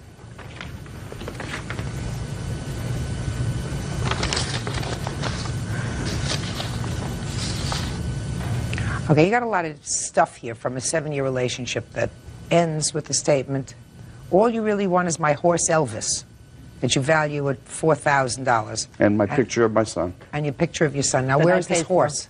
She told the officer that she wasn't giving me the horse. Whose horse is it? Mine. It was my horse, Your Honor. My horse. Just a second. Sorry. Tell me when you got the horse. Your Honor, this horse here is Rowdy. I purchased him early on in the carriage business. And you and the defendant had started a carriage horse business. Right. Okay. And you took people around in rides for events? Yes, ma'am. Okay. And did weddings and other types of events. I purchased this horse here, and he was really good for the business, but he really hated for people to pet him, that strangers. So we kept looking for another horse. We found another horse. Charlene purchased the other horse, sold this horse, and put the money from this horse into her account to replace the other horse. Well, how much was Rowdy? Elvis cost $1,800, and we sold Rowdy for $2,000. And you were in business at that time with the defendant? Yes, ma'am. That you both worked in? Yes, ma'am. I have the franchise agreement here showing that we were partners in the business. Let me just see that, please. And what about your son's wall picture? Do you have that, Ms. Casey? Yeah, I have that. He can have that back. Fine. We also had purchased a trailer together, which I have proof of that here also. It's also a lie. Did you do any other work, Mr. Schonk, in the time that you were running this carriage business? No, ma'am. Okay. Did you do any other work at the time you were running this carriage Yes. business? I had 2 jobs. Okay. Now, where's the horse? The horse is, okay, I bought the horse. I asked you a question. Where's the horse? The horse has been traded for another carriage. What'd you do with the money that you got from the Rowdy horse? That went back into the business. Fine. I mean, you entered into a business arrangement with him. Sure you did. I have my sole proprietorship of my business. What was he doing there? Were you paying him a salary? He was keeping all the money he made himself. Every Were you money paying we made, him a salary? No. Okay. Yes, he was making money off the weddings we did, but as we did downtown work, the money we made nightly, he pocketed in his money. I put mine in my business account. He took his and put it in his pocket. I didn't get none of that money. None of it. Well, you must have shared expenses in the house. I paid my bills. He bought horse feed and hay on occasion. All right. Okay? Listen to me. This is very difficult. When people live together and aren't married, it's complicated enough.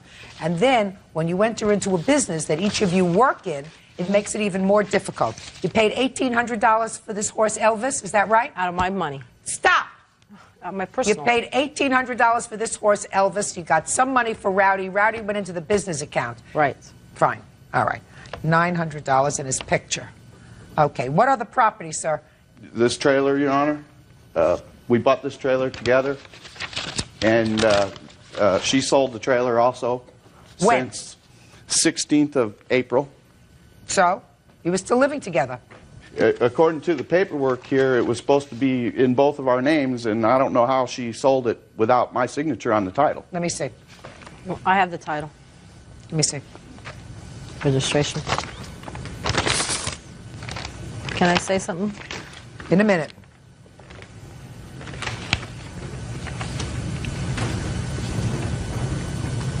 Well, it's registered in the name of Charlene Casey or John Schonk. On the top line there where I circled, Your Honor, it says if this box is not checked, it's assumed as and. It says or. On the application for title, I don't it care says- what the application Okay. is. This is what the title says. Okay. Title says or. How much did you sell the trailer for? $1. Prove it. Well, I sold it to my daughter. I didn't have her sign anything, but I have a promissory note where I borrowed money to buy that trailer, and I paid it in full. Let me see. He paid no money towards the trailer, Your Honor. I paid it all. I sold another horse trailer to buy that horse trailer, And what'd you put it in his name for, too? I don't know why. I don't know either. I don't even know. I don't know either. Being nice. Now you got to pay for it.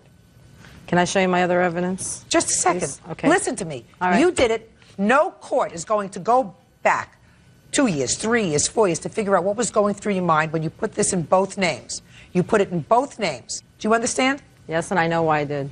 I don't know why you did. You wanted to be nice because you were living with him as a family and you were going into business with him. And it was supposed to be a business that you were going to work up, make a living from, whatever. So you can't sell the trailer to your daughter for $1 because that's a lot of who shot John. Don't play with me, madam. Don't play with me. Judge Judy continues in a moment. When he threw the phones across the room, I jumped out of bed and grabbed the phones and dialed 911 and stuck it underneath the sheets. He told me that he was going to rape me, and then I clicked off the phone, but she heard him say he was going to F me up. Real cases, real people. Judge Judy. John Schonk says ex-girlfriend Charlene Casey threw his belongings into the swimming pool. Charlene says John stole her horse carriage. What's next, sir? Anything else? She made false report to Crime Stoppers accusing me of stealing the carriage. This is the original carriage that started the business, and she led them to believe that it was a random burglary that... Did you take one of the carriages, sir? I took 2 of them, Your Honor. 2? Yes, ma'am. Where are they? I have them both. You do? Yes, ma'am. How much do they cost when they were purchased? One of them was $4,200, I believe, and the other one was $2,500. There was a lot of other equipment in the business also, Your Honor. I'm not getting into fax machines, Right. photo machines, telephones. I'm getting. So you have these 2 carriages. Yes, ma'am. And you sold the horse trailer to your daughter for $1. Is that right? Yes, it is. That's a wash to me. You keep the carriages. You keep the carriage. You have no horse. You have a horse. You have a horse, and no carriage. You have carriages and no horse. Sounds to me perfect. I Sounds have to me like 2 I have the people who deserve receipts. I each other. paid for them carriages on my own money, on Listen my to personal me. account. Listen to me. You don't have a personal account. Yes, you I go do. into business with him. Can you look at my evidence, please? Oh, sure. I'm going to look at your evidence, but you don't seem to get the drill. You can do whatever you like with paperwork, and you can sell something that you believed might be a joint piece of property to your daughter for $1. But that doesn't mean when you come into court, I have to buy it. Right. You lived together with this man for 7 years. You started a business. Off He and on. worked the business. You worked the business. He worked outside. You worked inside. You bought things that you needed for the business. And now you're separated. Now you say, here's all this junk. You figure it out. But you say, I'm going to protect myself the best way I can. I'm going to sell this piece of property to my daughter for $1. You say, I'm taking the carriages, so at least I have something. That may be all you're left with, except the $900 for Elvis and your picture. Now I'll hear you. Okay, ma'am. I did not file a false accusation. Here's my 911 transcript that when he attacked me and held me against my will, tried to rape me, tried to strangle me. I had marks on my neck. Here's my let me hear. pictures. Shh. He was yelling at you. More than that. That's all it says. Well, this is because when he threw the phones across the room, I jumped out of bed and grabbed the phones and dialed 911 and stuck it underneath the sheets. So when he came running back in the room, It says he was yelling the at you. 911 officer heard him yelling at me, and then I clicked off the phone, but she heard him say he was going to F me up. And also when he was attacking me, he told me that he was going to rape me. Doesn't say that here. Because I didn't have 911 phone call on at that time. This is when he first attacked me. Yeah. And here's my pictures of the mark he put on my neck, how he busted in my room, And I tried to call for my son for help. I tried to get my arm to raise the window up to call for my son for help. He hurt my arm. That's why he left, because I had 911 on the other line, and he ran out the back door, and then the police came, and I went that day and got my injunction. Real cases, real people. Judge Judy. John Shaw claims ex-girlfriend Charlene Casey damaged his property by throwing it in the swimming pool. John says she also owes for the cost of a horse.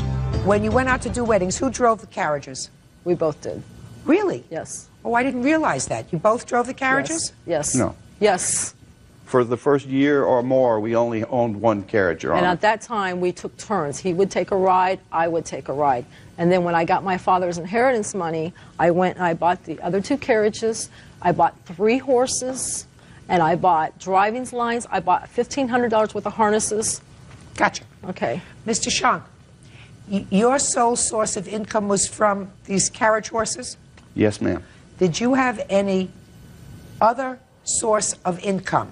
When we originally started the carriage business, I had a full-time job for the first 2 to 3. Did you have any savings? No, ma'am.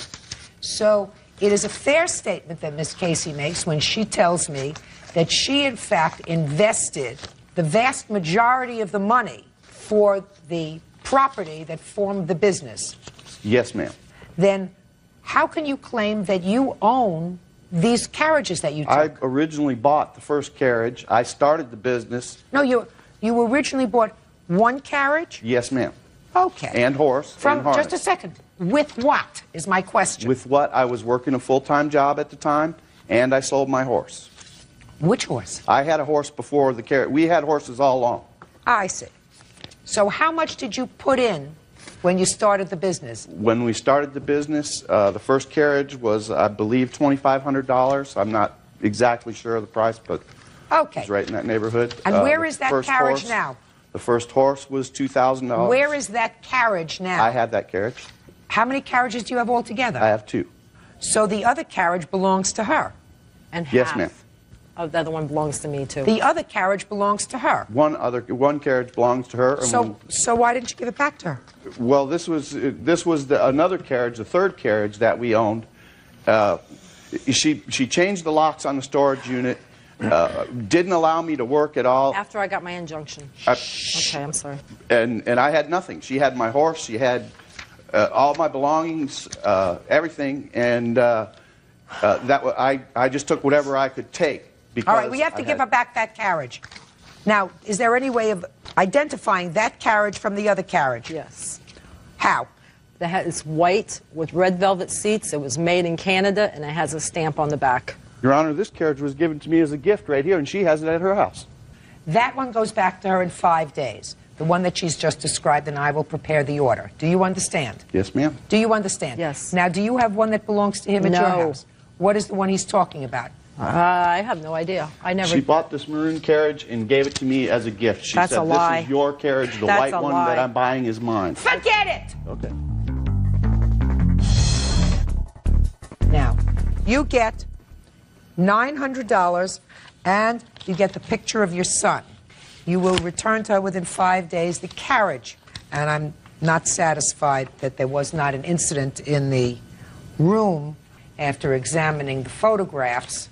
I think that you had a couple too many beers, Mr. Shank. Now, I agree.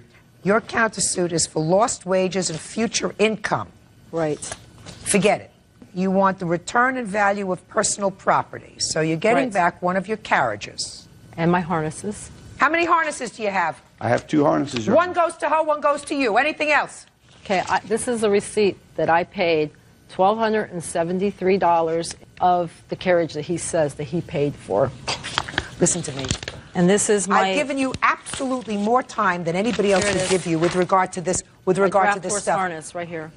Just listen to me Okay. carefully. It is absolutely impossible without experts. Experts who can value a business, who can value what everything is worth now, 2 years later, 3 years later, from when you purchase them, to make a judgment. This is not a marriage. Now, if you've been married, something else. Then you get somebody who will value all of your joint and single property and say, we're going to divide it in half, you take half, because it's all marital property. You have some receipts, you paid for some stuff, he paid with his time and working in the business. You now have horses and carriages, you now have a carriage. Uno, one carriage. You have no horse, is that right? No, ma'am. Maybe you want to buy one. He stole everything. I had no way to go to work. Right now, also. Sir, ma'am, and a hay wagon. I had no way to go to work. I have 2 minor children at home. He stole every way I had to make a living. He stole the tool that was to fix the other carriage. So you 3 spent weeks. 7 years of your life with him. No, the business was in my name only. I have my occupational license for the past 3 years. It's in my name only. My question is, so you're saying he was a paid employee? He was an employee. Did you pay taxes for him as an employee? No. Goodbye. I tried to get him to pay taxes. I tried to get him to pay his taxes. He wouldn't pay them. No. Listen to me. My question is, he may not have paid them. Did you file? I tried to get him to Listen to me. Did you pay his Social Security? Did you give him a W-2 or a 1099? I tried to get him to do it. No. Listen to me, madam. Come over here, sir. Don't walk out on me. I'm Put sorry. your back on me. I walk out on you. Okay. Did you 1099 him at the end of the year that this is what he earned? The answer is no. No, because I asked him to go with me, and he would not go. He doesn't have to go anywhere with you, madam. All you have to do is 1099 him, send it into the federal government. Did you pay his Social Security? He would not go with He doesn't have to go anywhere. Did you pay his Social Security? I didn't know how much he made. He would not tell me how much he made. He stuck it all in his pocket. Not true. I never knew. He was a partner in your business. That's the way you set it up. It may He have never been in told your me how name. much he made. Say goodbye to him and to me. Goodbye. Parties are excused. He never Next told step me. out. Oh, that's much. I was just basically drummed right out of my own life. Don't go into a partnership with a man unless you're married with him. Guys, look out for a woman like that. Ricky, she's all yours. And now the next case. All parties in the matter of DeVault versus Eddie. Step forward. 21-year-old student Amy DeVault is suing her ex-boyfriend, 21-year-old car salesman Cliff Eddy, for the down payment on a car and for several unpaid loans. Ms. DeVault, according to your claim, the defendant owes you for a down payment that you loaned to him for a car. Yes. Is that right? Yes. Now, Mr. Eddy, if I'm reading your answer correctly, sir, you acknowledge that she gave you the down payment for the car. Is that right? That's correct. And it was a loan. That's correct. But you say she owes you money, so it's a wash. Yeah. Okay. So then we can go over the basics very quickly. You were living together with him when you made this loan? For a very short time, yes. What's the short time? I probably had moved in and moved out within a matter of 4 or 5 days. And during that 4 or 5 day period is the time that you made this loan? Yes.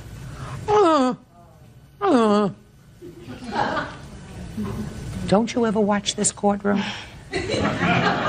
Ever? Did you ever see the cases here? Yes. Did you ever learn anything? I've learned a lesson now. Sometimes you have to get burned yourself, and you can't learn by somebody else's mistakes. But I want you to keep watching. And how much was the down payment that you loaned to him? The down payment was $1,000, and the loan was just over $1,000 for the coverage in case we couldn't make a payment. You're suing for $1,711. What's the rest of the money for?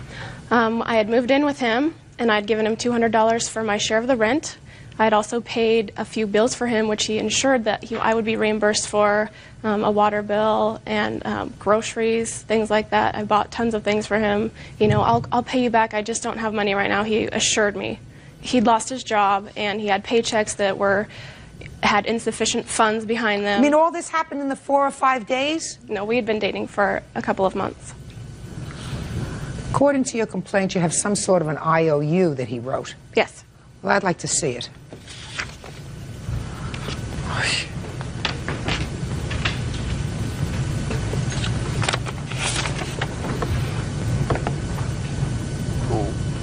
Where did you get this note from? From a store where you purchase stationary legal documents. When did you purchase this? In the beginning of June. Last June? Yes. And tell me what days you lived with him? Approximately the end of May, beginning of June. And what made you have him sign this June 30th note? I had moved out and I wanted the money for the rent money that I had given him, and I wanted it back because I didn't live there for more than 2 or 3 days in June, which the money was for June's rent, and he had spent it. Show this to him, please.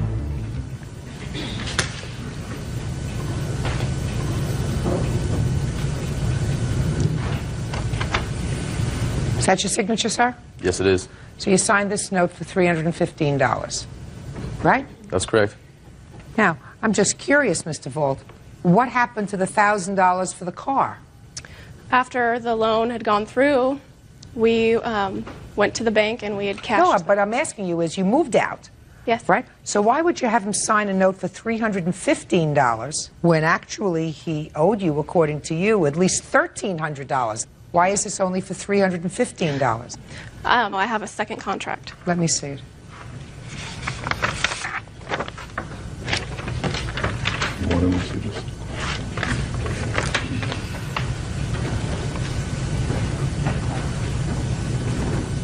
All right. Well, we're talking about two different things. You took out a loan. Now, was this the loan for the car? Yes. All right. He's paid off the car loan. No, Is that right, sir? No. That's what you said. I paid off the balance of the vehicle. This was a separate loan through Wells Fargo Bank. For what? For $1,000 cash, down payment for the vehicle. Oh, I see. This you didn't pay off? No. Okay. Now, your defense is, sir, that she owed you money. Yeah. I'm waiting.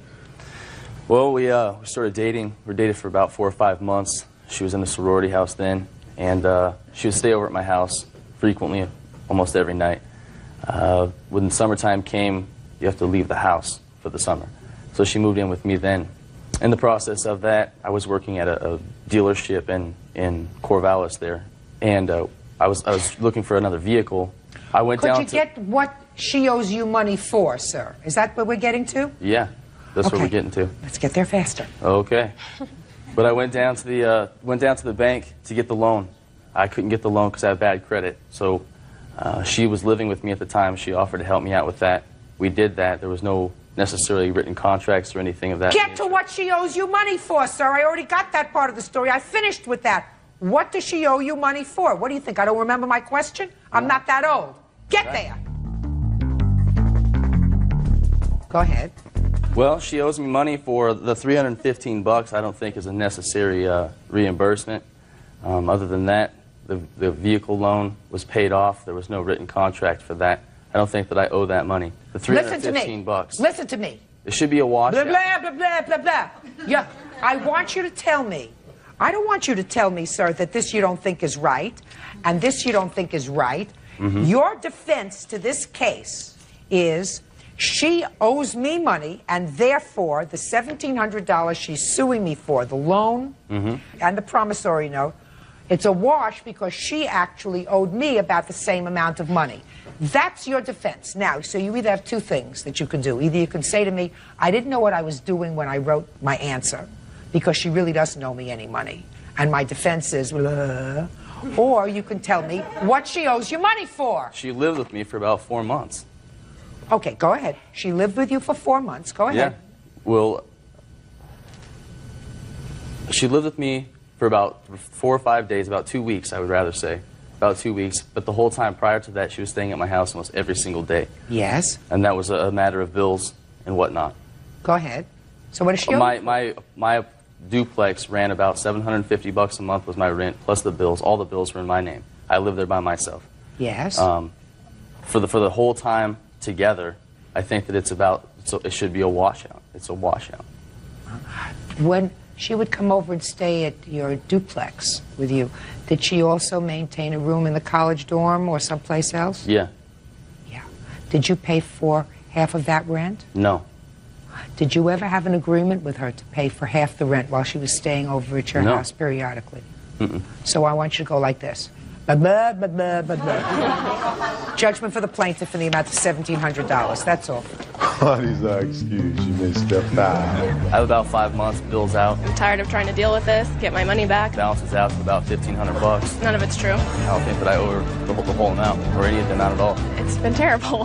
Vindictiveness. She was an emotional wreck. He was a jerk. And now the next case. All parties in the matter, Stavitsky versus Pickett. Step forward, please.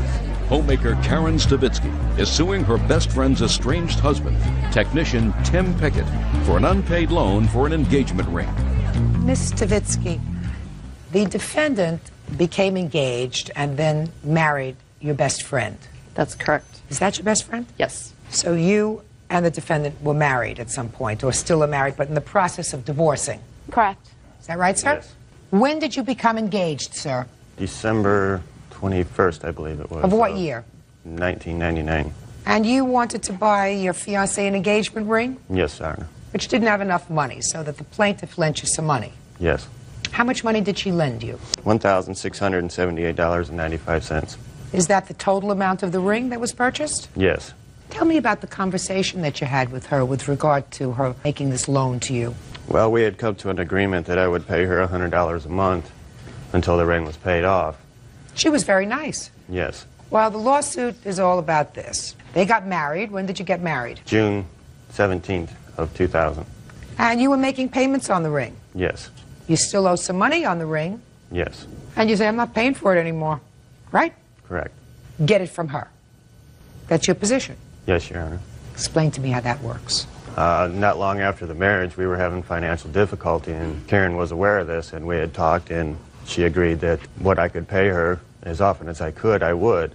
Since the divorce was filed, I haven't been able to make any payments because of the payments that I'm making as far as covering bills and child support, and now Karen has filed suit against me for the outcoming of the ring. Well, why should she be out the money? Well, she shouldn't be out the money, Your Honor, but the cause of the divorce, I mean, my children were verbally assaulted, and I'm sorry, I don't stand for that type of treatment to children, so I had to leave the home. Well, your wife's not the plaintiff in this case. She's the plaintiff. She was a nice person. She lent you money so that you could buy a ring because you were in love with this girl. You wanted to give her a ring. You said, I don't have the money. Lend it to me. Yes, Your Honor. She lent it to you. Right. And now you're in your answer. You say, I don't have the marriage. I don't have the ring. I don't get to look at the ring. Well, and therefore, I don't have to pay for the ring. Go ahead. Your Honor, I've requested that the ring be given back or to be sold to pay off the loan on the ring. I know that's what you requested, but why do you think that you're entitled to that? As far as the wedding ring to me, Your Honor, it represents... Engagement ring, not wedding ring. Well, it's an engagement wedding ring set. Okay. Is honor trust which was broken in the marriage. By her? No. That's why I requested the ring back, so it could be sold to pay... You don't get sharing it the back. money. You don't get an engagement ring back once you've been married. You get an engagement ring back if you're not married. An engagement ring is given in contemplation of getting married. It has always been my position that if the engagement is broken, whose ever fault that is, the ring goes back to the person who gave the ring because there's no contract. But once you get married, what you're suggesting is all those people who get divorced, the ex-husbands get back the engagement ring, whether they're married for a year or 2 years or 25 years or 30 years or 50 years, they get back the engagement ring. Is that your position? Yes. Wrong! How much does he owe you on the ring? $978.95. Judgment for the plaintiff, that's all. Parties are excused. You may step out. I have to honor what the judge decided. Well, I'm just glad to get my money. Make my life miserable, I guess. I'm not making his life miserable. It's been a rough time on me. I had nothing to do with his marriage breaking up. I still think that the ring should have been returned to pay off the debt. I think he owes her the money, and I think it's ridiculous that he brought our marriage into the whole matter. Make sure you know the person you're getting married to. I bought his ring, and I paid for it myself. I think he should pay for it himself. And now the next case. All parties in the matter of Brennan versus Brennan. Step forward, please. 20-year-old homemaker Amanda Brennan is suing her aunt, Elizabeth Brennan, for unpaid utility bills. Miss Brennan, how is the defendant related to you? She's my aunt. According to your complaint, she owes you for some utility bills that were put in your name, but for her home. Yes, ma'am. Because of some credit problem that she allegedly has. Yes, ma'am. Your aunt says that you actually lived there rent-free. She paid the rent and you paid for the utilities. Is that your defense? Did you, in fact, live with your aunt at any time? No. You did not? No, I did not live with Did you stay with her at any time? I would stay with her here and there to help her out while she took her boyfriend to work, and I watched her son in the morning. When did you put the utilities in your name? The cable bill was put in my name in her home for 2/28/01. The PG and Energy was installed on 2/14/01, and it was disconnected at 11/2/01. The water was I'm not sure about that. Well, you must have gotten bills for it. No, it all went to her home. She got the bills. All right. So in February of 2001, tell me why you put the utilities in your name. Oh, well, at one point she was living in West Wyoming. At that time, I did live with her in West Wyoming. When was that? It was, I believe. Was that in February? No, not in February. Those bills were from February of 01. Tell me how they got to be put in your name. She could not get anything put into her name because she had bad credit. She helped me out through problems that I was having. I had a drug problem. She helped me out with that. She helped me out with helping me get an apartment and all that. And with how did she help you? Her landlord that she knew in West Wyoming that she was living with, she asked him about an apartment, and he showed it to me and he gave it to me because of her. So when she moved to this place in Pennsylvania, you still didn't tell me how the bills got to be put in your name. She asked me if I would put the bills in my name because she could not turn them on in her name because of her bad credit. She had to and put you had money. Good credit? I didn't have good credit, but I had fair credit. And where were you living at that time in February of 2001? I'm not sure if I was living in Dallas. I'm not quite sure about that date. I'm not. Well, you have to. Where was she living? She was living with me because I moved from West Wyoming to Hillside Ave. Me and my boyfriend moved her out of Dallas, moved her into my house where I stored her stuff. And she lived with me up until February 16th of 2001. Of 2001. When did she move into your house? She moved in February 9th. Plus, she stayed over after that. I'm not talking about staying over, Miss Brennan. I'm talking about living with you. She only lived with you in this location for a couple of weeks. Mm-hmm. And that's the place where the bills were put in your name. Yes, ma'am. So she asked you to put the bills in your name. Yes, ma'am. And you were, in fact, staying there for a couple of weeks. Come on. Yes, ma'am. Come on. Yes, ma'am. I mean, I have a lot of things to do today. Yes, ma'am. And then you moved out. Yes. Where did you go when you moved out? I moved to Church Street, a couple blocks away from her. Is that right? Yes, she did move out. Fine. Now, the time she moved out, what did you do with the utility bills? I asked Amanda to, I didn't even ask Amanda to put them in my name, in her name for me. I didn't even know about it. My sister did. How did you think you were getting water? You said to me, I didn't even know she put the bills in her name, but you knew you had water. I didn't ask her to put them in her name for me. I never asked Amanda to do that. Real cases, real people. Judge Judy. Amanda Brennan says she co-signed on utility bills for her aunt, Elizabeth Brennan. Amanda claims Elizabeth owes over $1,700. How many months' worth of bills do you have there? I have from February of 01 until when? February the PG and Energy here from when I called it was April 8th of 2002. Judge, I moved out of Hillside Ave because of the gas bill being too high. Did you ever pay the gas bill? Did I? No, Amanda. Did you ever pay the gas bill? No, I didn't. Did you ever pay a cable bill? No. Did you watch cable? I wasn't there all the time to watch it. Give me a break. Will you please just answer my question? When you turned on the television, I didn't ask you whether you sat there with your eyeballs glued to the television for 24 hours a day. You flipped on the television and you watched it, so you had cable, right? Yes. And you had water. And you had energy. Did you ever pay any of these bills? No. Why not? Because we were disputing them, because Amanda called PUC to dispute them to see why they were so high. And there was, I didn't... Just a minute. Forget that one bill. Why didn't you pay the cable bill? Because Amanda told me I didn't have to. Oh, that's ridiculous. That's ridiculous. And it doesn't make sense. And what about the water bill? You were getting the water bills. What were you doing with the bills when you get them? Throwing them in the garbage? No, I was telling Amanda. because Amanda was over my house every day. And Amanda you were telling her what? I didn't even tell Amanda I would pay the water bill or the gas bill. I didn't even know she was putting them in her name because I didn't ask her to do it. My Can I see the bills, please? I also have a check here that she sent to me after I filed for this to happen. She sent me a $25 check that she put on the bottom bills for Amanda, so she knew that she had. Let me just see the bills, yes, please. I don't agree though. Let me She see the lived bills. with me too. She didn't live with you, Miss Brennan.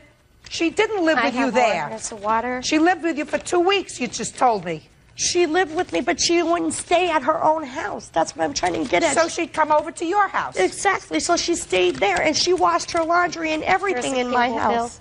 She'd bring her clothes over. I bought So what? Just a minute. dryer. Just a minute. So what? And so I don't feel I have to pay her for the whole bills. How about any part of them? I said I would pay for half. Why didn't you pay for a year? Anything. I didn't live there a year.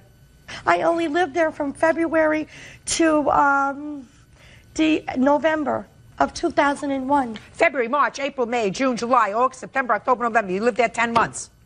Actually. And you didn't pay for any utilities. And I'm asking you, why? Why did you not pay for any utilities? Let's say you say she came over and did her laundry, so why should you pay for all the bill? Some? Any? Now, did you pay your rent? Yes, I did. Every month? Yes, I did. So at the time you moved out, you were fully paid on your rent? Yes. Really?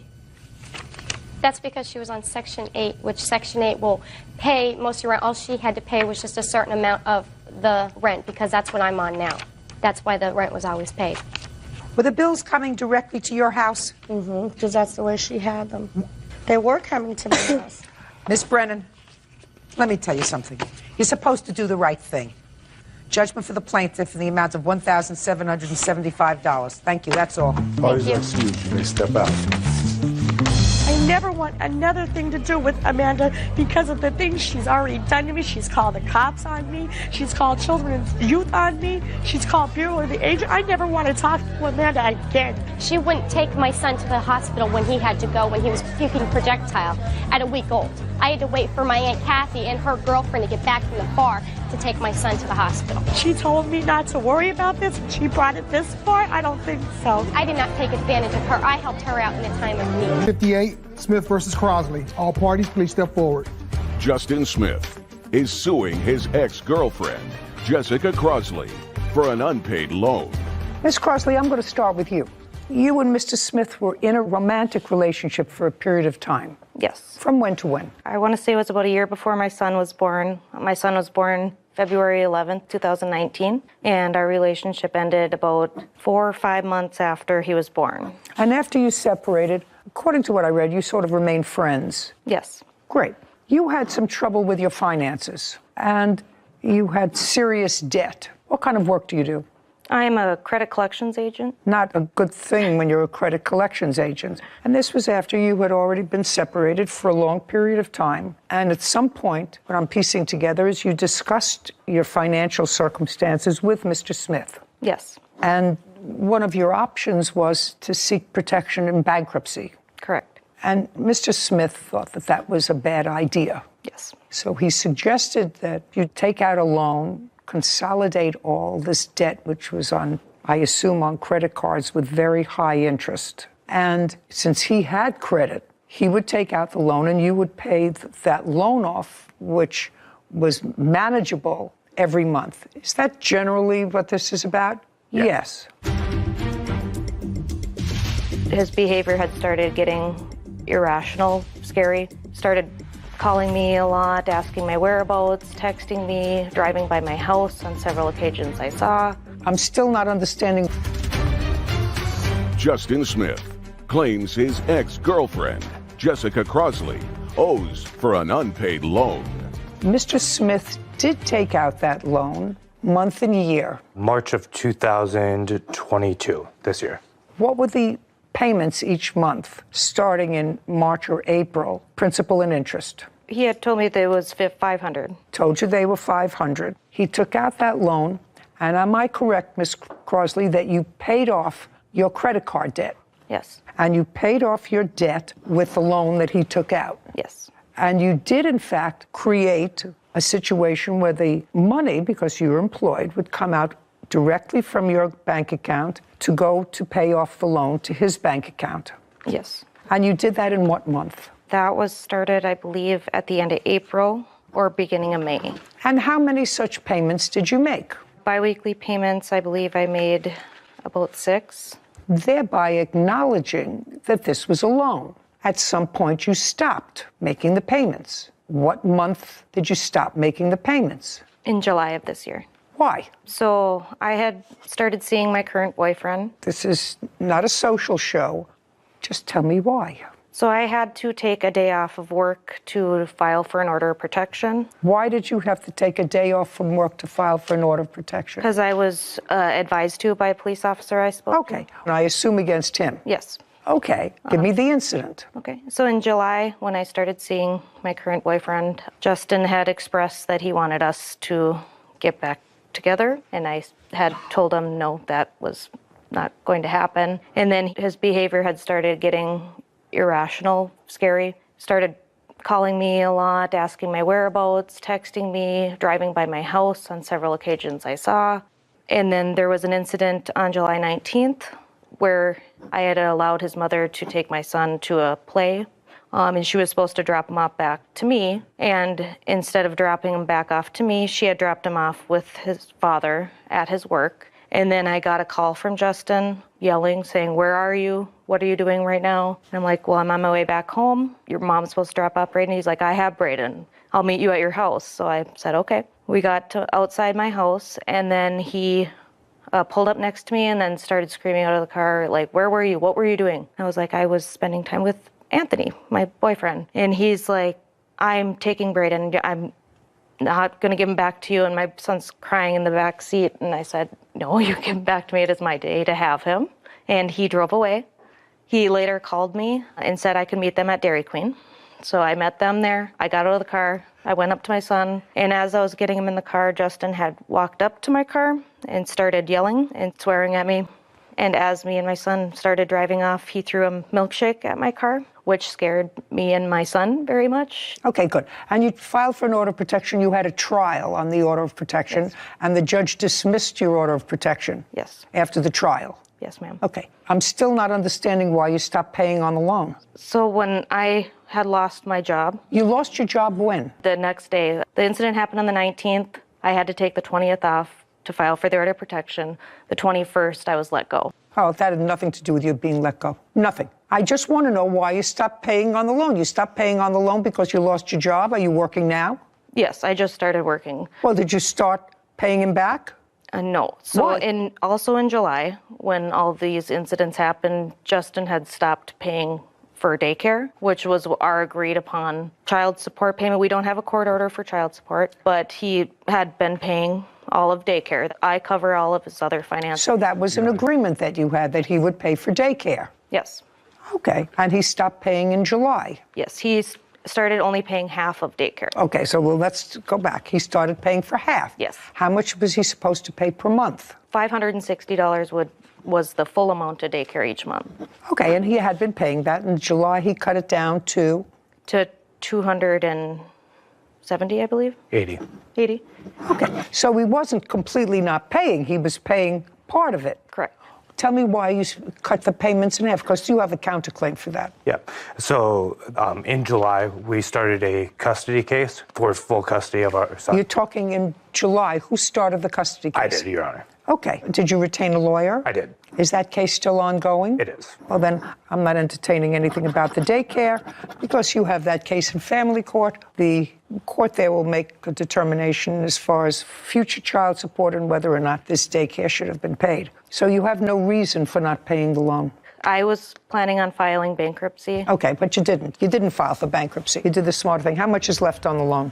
It's in excess of $12,000 or $11,000. What interest rate is on that loan, by the way? 36%, I believe. Current balance as of November 30th, $12,631. How is a 30% loan better than her credit cards?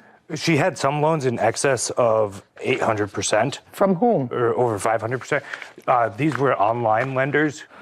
Oh, wow. Okay, you have a counterclaim. Harassment, daycare costs is out. Lost wages because you say you had to take a day off to file a protective order and you were fired. Nonsense. Harassment, let's hear it. And don't go back to anything that you told the judge during the hearing that you had where he dismissed your application for an order of protection.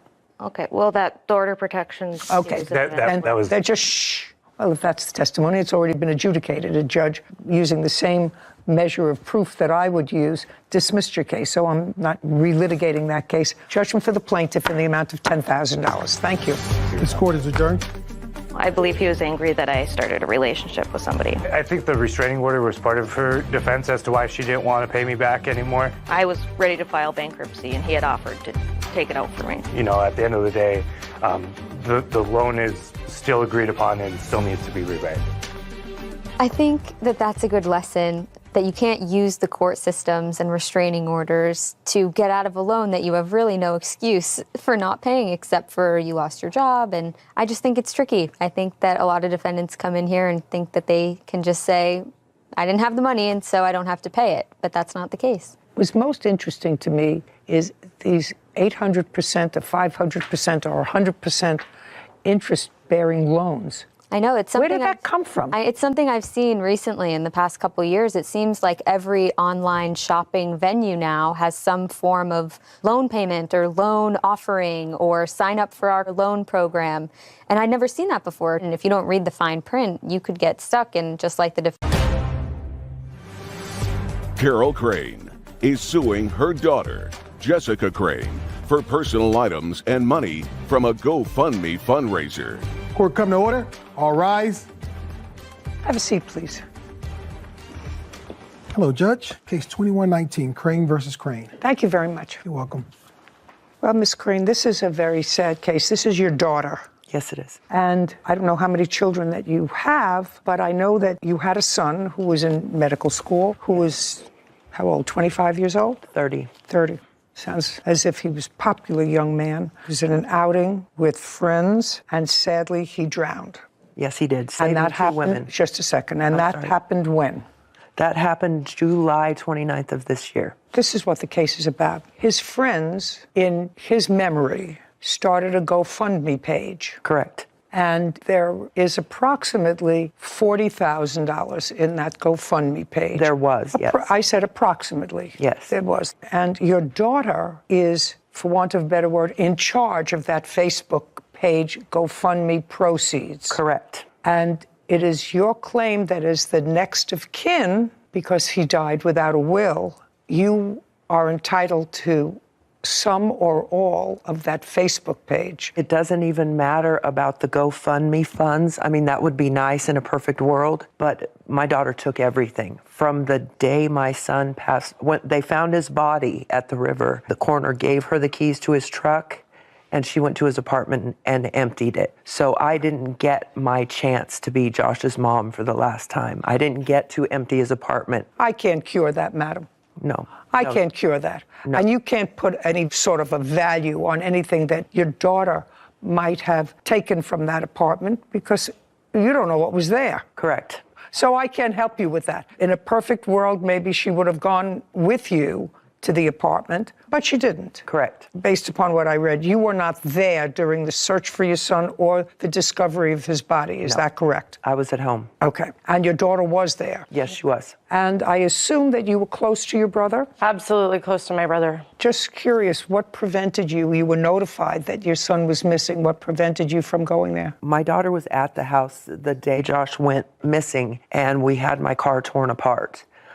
She left after they called her, and I definitely would have hitched a ride, but I didn't have a vehicle. Your Honor, I got... Just a second. Did you say she was at your house? Yes, she was. Well, then why didn't you go with her? They didn't call till after she had left, apparently, and rather than come back and get me... You mean she left to go someplace else? She left to go home. Yeah, we were working on my car. She left to go home, and she got a call from Search and Rescue. I hadn't been answering my phone. Oh, well, that's a different story. You hadn't been answering your phone. It wasn't as if nobody called you. No, she didn't call. It wasn't as if nobody called you. Did somebody call you? Right, from search and rescue, yes. Somebody called you. Yes. Okay. Mrs. Crane, this is your problem. If your son passed away without a will, and I'm sure that somebody else, maybe a professional has told you that, a legal professional has told you that, if your son passed away without a will, depending upon the laws in your jurisdiction, you as his parent might be construed as next of kin, and any property that he owned at the time of his death would transfer to you. Right, correct, yes. He didn't own the GoFundMe page at the time he died. No, he did not. So you don't get it. Okay. Any part of it. Okay. Your Honor, the she already received funds from the GoFundMe as well. Just a second. The people that set up the GoFundMe page, I assume, were classmates of your brothers? Yes, they were his other fourth-year medical students that had reached out to me and asked if they could... Don't tell me what they asked you. They set up a GoFundMe page. Do you have the paperwork for the GoFundMe page? I'd like to see it.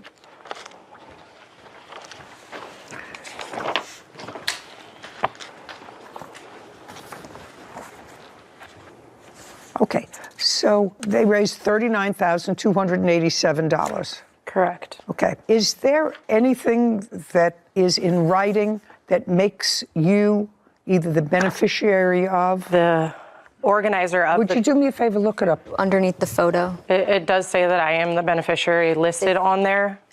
Thank you. You're Jessica. I am. Okay. Is organizing this fundraiser on behalf of Jessica Crane. Mm-hmm. That's her.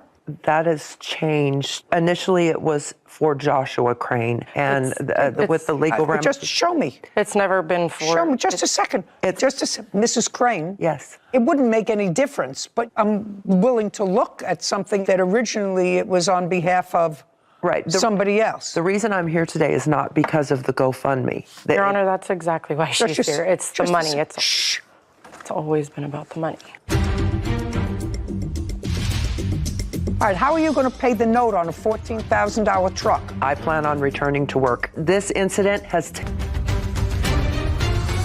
Carol Crane claims her daughter, Jessica Crane, is wrongfully keeping her son's property and money from his GoFundMe fundraiser. This is your complaint. I'm suing the defendant, Jessica Crane, in the amount of $10,000 for my portion of my deceased son's GoFundMe account and personal items, including my son's guitars and his vehicle. Correct. Okay. Now you're not looking for his GoFundMe account. I never really was, because I never knew the law on GoFundMe. I tried to find out and speak to someone about it and get legal advice, and I could never find anyone. Well, it's very easy. He didn't own this property while he was alive, so you have no title to it. If they said that they're starting a GoFundMe page in the name of your son to be for the benefit of animal rescue, you wouldn't have any control over that. No, it was meant for his funeral costs. Just a second. Which I also paid It says, for, just Your a Honor. second, on behalf of Jessica Crane.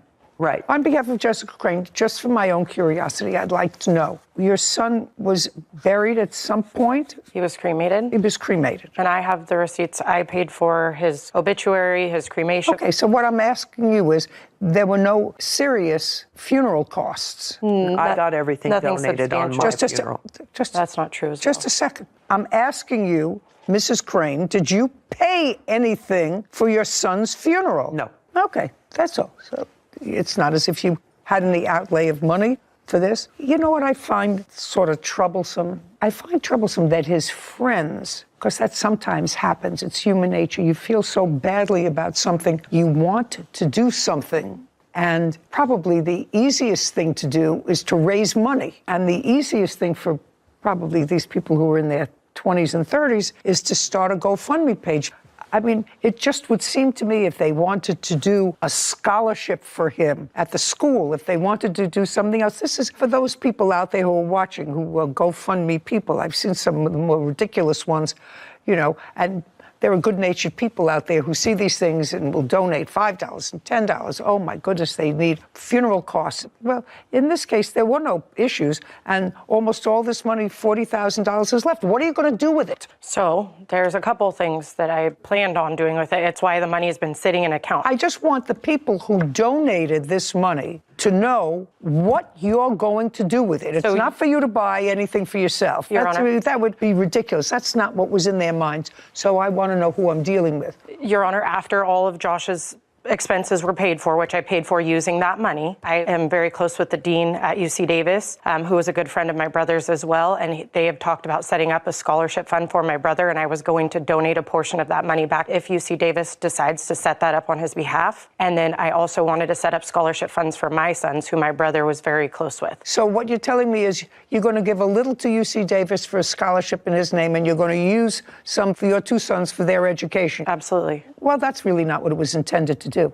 I'm just telling you, it was not what it was intended to do. I mean, at the end of the day, that's how GoFundMes are set up. People can set them up for an intended purpose, and they're used for anything. But I'm just telling the people out there, before you spend money on a GoFundMe page, make sure it's going to go to a place where you want it to go and for the intended purpose you want it, which is to somehow celebrate the life of this young man that was cut short so tragically. And it would seem to me, Miss Crane, you don't have to do anything because they made you the beneficiary of this money. But it would seem to me that a stand-up person would take whatever is left of that and create a scholarship in his name at UC Davis, which is where he went to school. I can't order you to do that, but I'm just telling you, and everybody else out there, make sure if you have a good heart and a good spirit, you know where your money is going.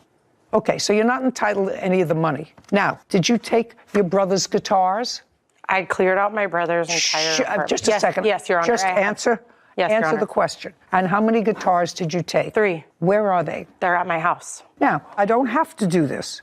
Would you like one of your son's guitars? Yes, very Would you much like so. one of your son's guitars? Do you have any of your son's guitars? None. Your Honor, my mom has a long history of substance abuse. She's bought gifts for me in the past, and she's pawned them off. And I would like to keep them in my family, so that's where they stay. So that's why I have possession of them, because I don't want them going to a pawn shop. I was told I could visit one of my son's guitars at her home. Just a second, do you play guitar? No. I just want it because it's my son's, and I bought 3 of his guitars for him. None of these guitars were purchased by her. They're very expensive guitars. My brother purchased. I can't order her to do anything. I'm just asking her whether she would give you one of the guitars. And she said no. The next thing we have here is a vehicle. Now, tell me about the vehicle. So Josh didn't have a lot. He was a 4th-year medical student. He has a truck, a Toyota, a 2019 Toyota Tacoma, that he still owes about $14,000 on. I have that here, $13,841.76 on. And at the time, his truck was at the boat launch where they found him. So when I met with the sheriffs, they gave me possession of the keys. They found his keys on his body, and they gave me his keys. So we brought the truck up to where we live in Northern California, took the truck up there, and it's been kept in storage until this is all sorted out. I personally wanted to keep the truck. I have the means to finance the truck in my name. I have the means to make a payment. She does not have the means to make a payment. She doesn't have a job. She doesn't have a driver's license. She can't provide insurance for it. I mean, she has driving... That's not particularly relevant. There's $14,000 left on it. Are you employed? I was until just to say, the answer is either yes or no. Are you employed? No. All right, how are you going to pay the note on a $14,000 truck? I plan on returning to work. This incident has taken my job, believe it or not. Actually, I don't believe it. Your Honor, I work 3 jobs. jobs. Just a second. Actually, I don't believe it. Okay. So the answer is, if you can't afford to make the payments on this truck, and the only thing that's going to happen is it's going to be repossessed by the bank. Have you been making payments on the truck? I have not made a payment. Who is the finance company? Credit union. Where is the truck currently stored? Give me the address. I don't have an exact address. Ann Lynn claims her daughter, Jessica Crane, is wrongfully keeping her son's property and money from his GoFundMe fundraiser. I want to see the paperwork on the loan.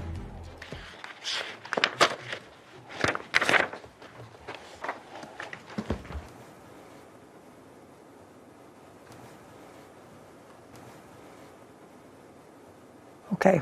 Sarah, when we finish with this case, call credit union, advise them who has the truck, let them go repossess the truck. We're finished here. Your case is dismissed. This court is adjourned. I had an addiction problem, and she's just angry. She's angry at me, and I've tried to make amends. I've tried to get this better, and she won't have it. My daughter got away with taking absolutely everything, and she wasn't entitled to it. I think that if there's any lesson to be taken away, aside from the fact that you're not supposed to fight, when you lose somebody so young and so vital, the one innocent party is the credit union who loaned him the money to buy the truck. She's been hiding the truck now for 5 months, hasn't made a payment on it. The right thing to do is for her to turn that truck into the credit union, because I can't control that, except that I can advise the credit union where she is, who she is, that she has possession of the truck, and they should go and repossess it. Anyway, it's all very sad. Before you donate money to a GoFundMe page. Previously on Judy Justice. We start arguing at this point, like we're both yelling at each other, it's getting heated. She then tells me that she's going to have some dudes come and beat me up. Gallo, out of nowhere, comes from a corner and tries to swing at me. She then lets these men inside the house. They're banging on my door, talk about bring your outside. All this mess, I immediately got everything that I could, and I booked a hotel at the Westin. Claim is that during the time that you were in the hotel, there was damage done to the property. Right. This is the way you found it. Yes. Can you explain these photographs to me? I can't explain the photographs. I didn't do it. This is vandalism. Somebody took powder and liquid and broke mirrors, and quite frankly, I don't know this gentleman well, but he does not appear to be psychotic. Do you have any other proof that he caused this serious vandalism of his own house? I do not have proof that he caused it, but I do have proof I was not there, and I don't care whether you were not there or not. So I have to decide if it was a stranger, the plaintiff, or this side, maybe not you, but someone acting on your behalf. And now, the conclusion. Carlos Guillen claims his former roommate, Nigel Pine, and her boyfriend, Gallo Jume, vandalized his property. Nudge is countersuing, claiming Carlos had her falsely arrested.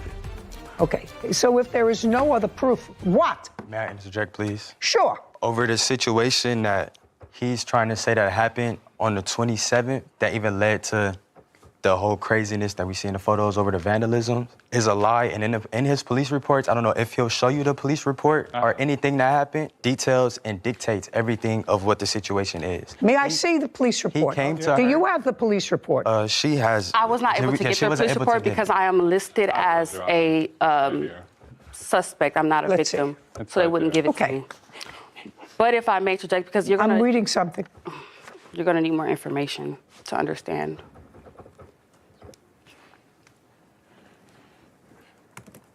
These are all pictures of your room. Yes, ma'am. Ransacked.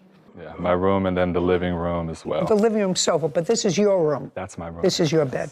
Yes, you wanted to say something. Yes, so Your Honor, as far as the room goes, I just want to add that there were multiple people living there. I moved in June while him and his family member went through an eviction process in April. So multiple people found out that we had to leave randomly. And so I wholeheartedly believe that someone else did this. That's not true. I can't. Don't interrupt her. Sorry. Show you proof that he did it. To be honest with you, I don't know who did it, but I know I didn't, and I know he was with me as well. And what about your brother? Was he with you? My brother is. I'm just asking you. No. What about your father? Was your father with you? No. Okay. My father. Just a second. Just asking you. The plaintiff said that there were 6 other people that came to the door, other than your brother. Who else came to the door? No one. Okay, so your brother just came alone? Yes, Your Honor. Okay. And when he came, was the plaintiff still there? Yes, Your Honor. Okay. And he stayed when the plaintiff left? No, Your Honor. Okay. Well, go through the timeline with me. He came because you called your father called your brother because you were having difficulty, okay? And your father sent your brother right over and said, you better get over there. She's having difficulty with this guy. You go over there and straighten it out, whatever it is. How old is your brother? My brother is 22. 22. Mm-hmm.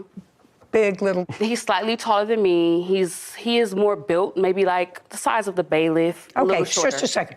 Okay, good. So when he came over, and you let him in? No, he did not come in. He did not come into the house at all? Not until Carlos opened up the door. Just a second, well, I'm asking you. He came into the house. Carlos opened up the door. Mm-hmm. Did your brother come into the house then? Into the house, no. Did he just stay in the front? Yes, Your Honor. He stayed in the doorway. Okay. There came a time that day that the plaintiff left the property.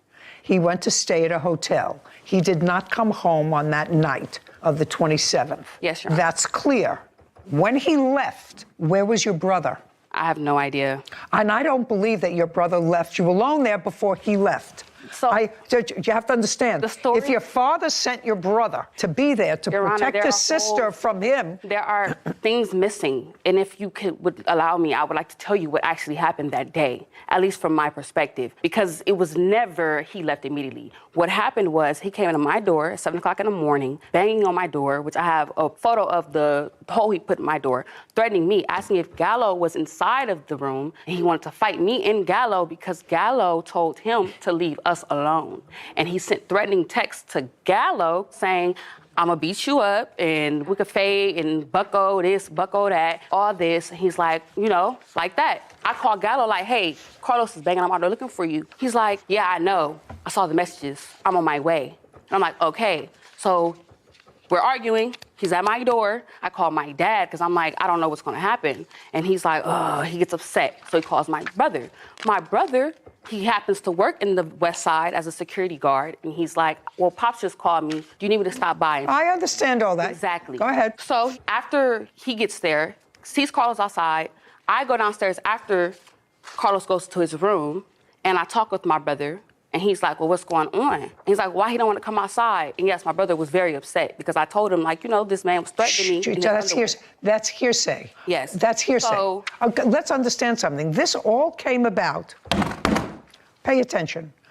This all came about because the two of you work in the same place. You had been living in the apartment for 3 months, and there had been no other police incidents up until this time, for 3 months. This incident, according to what I'm putting together, happened because after your boyfriend Gallo left and had a conversation with him about arguments that you had had with him, which you're not going to tell me about now because you're going to tell me that never happened. That's not something people make up. And he said he got into your business. That's what you felt. He got into your business. No, and Your Honor, just that's a how I second. felt. Just a second. And then you were talking about it to people where you both work. You acknowledge that you were talking to people about it where you both work. Yes, Your Honor. He got angry that you were bringing stuff that happened at home to work, and he came to confront you. That's No, Your Honor, that's not. I have text. That's exactly. Just a second. That's exactly what happened. That is exactly what happened. He came to my door because of these text messages. These text messages are time dated. He came to my door because he messaged him. While I was at work over a dispute. It might have been about whatever the coworker said. He basically came to her door in his boxers. No, listen to me. I'm making it simple, Gallo. And so he texts Gallo, said, hey, G, I'm not fucking with her no more because she has an attitude problem. Gallo told the plaintiff, I see what you want, like you're a hater. And Carlos responded and basically said, I want to fade, I want to fight. And that is the morning he came banging to my door, which caused me to call my dad.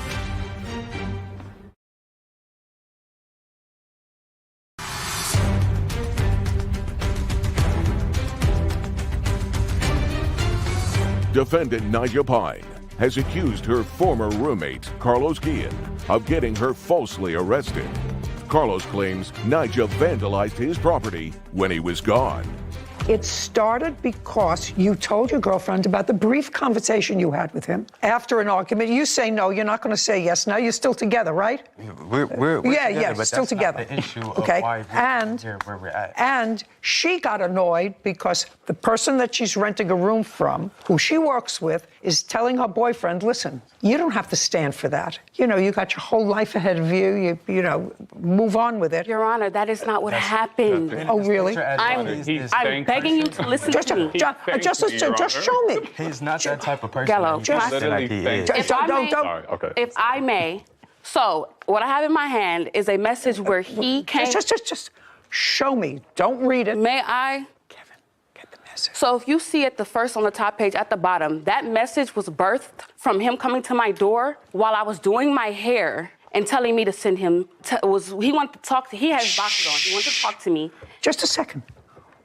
What is this supposed to tell me? I'm telling you right now, and then you read the message. I'm going to tell you the story that led him to say that last message, because what happened was I'm sitting in my bed doing my hair, minding my business. He walks to my door with just his boxers on speakerphone with a female. He's like standing there in the doorway, and I look, and I'm like, what's up? I'm like, what's up?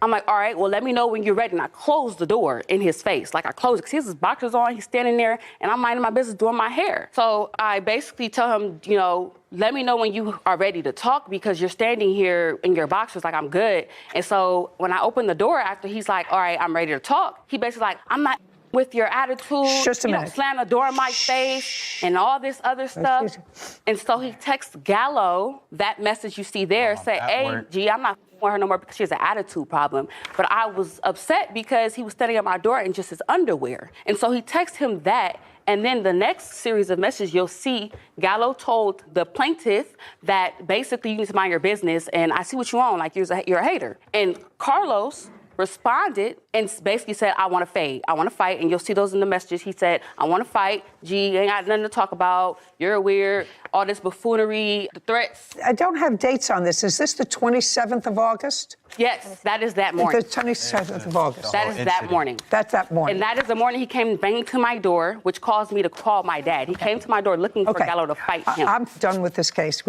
I'm done. I'm done. You have a counterclaim. Yes, Your Honor. I'm going to hear your counterclaim. Right now, this is a disaster, including the cutting up of the couch. There's no question that all of those items are worth $10,000. Now we're going to hear your counterclaim.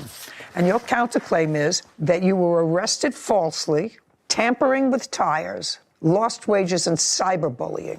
I've read the messages. They're nasty. People say nasty things. That's not cyberbullying. No, there are more. Well, I want you to circle the ones that you say was cyberbullying. Cyberbullying. Give her a pen, please, Kevin. Thank you.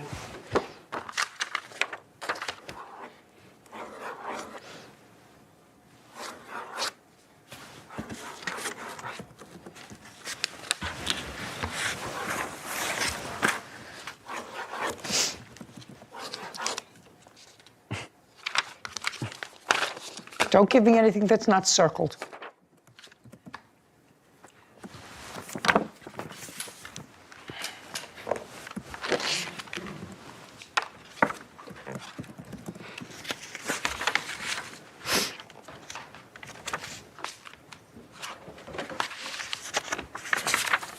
Are you still living at the house, sir? I have keys to the house, but that's I'm not what I asked you. Are you still living there? No, ma'am. Okay.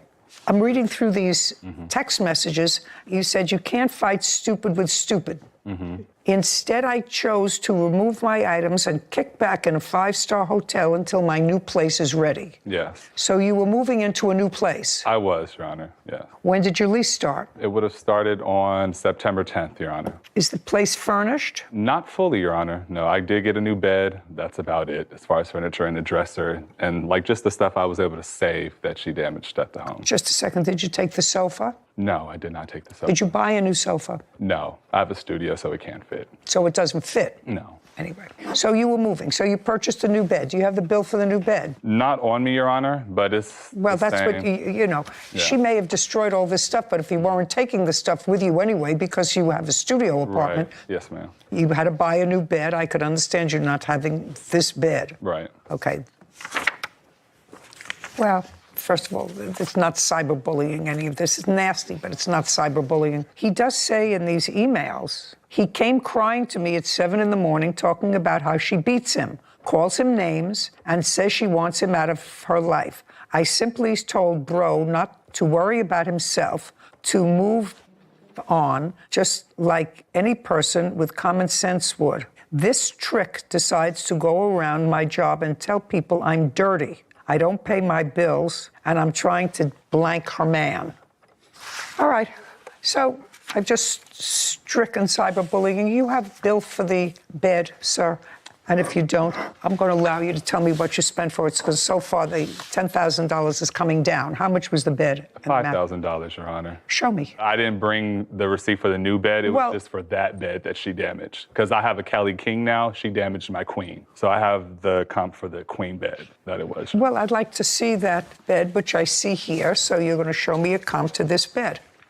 Yeah, sure. Okay, let's move to false arrest.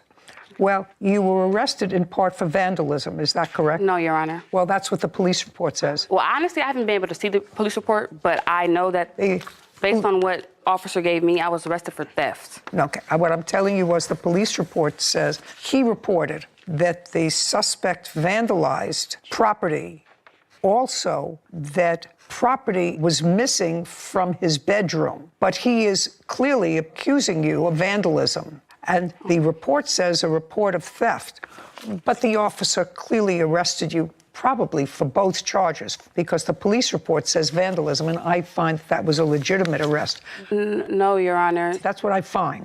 Okay. And I go to my car to go to work, and all 4 of my tires were flat and bolts were missing. So were the tires flattened and slashed? To be honest, I don't know, but they said there were holes in it and they weren't patchable. I don't believe in serendipity and coincidence. This is far too coincidental. 3 teams are about to go into the ultimate Play-Doh competition. It's falling, it's falling. Oh, God. 3, 2, 1. Oh, my goodness. The party go.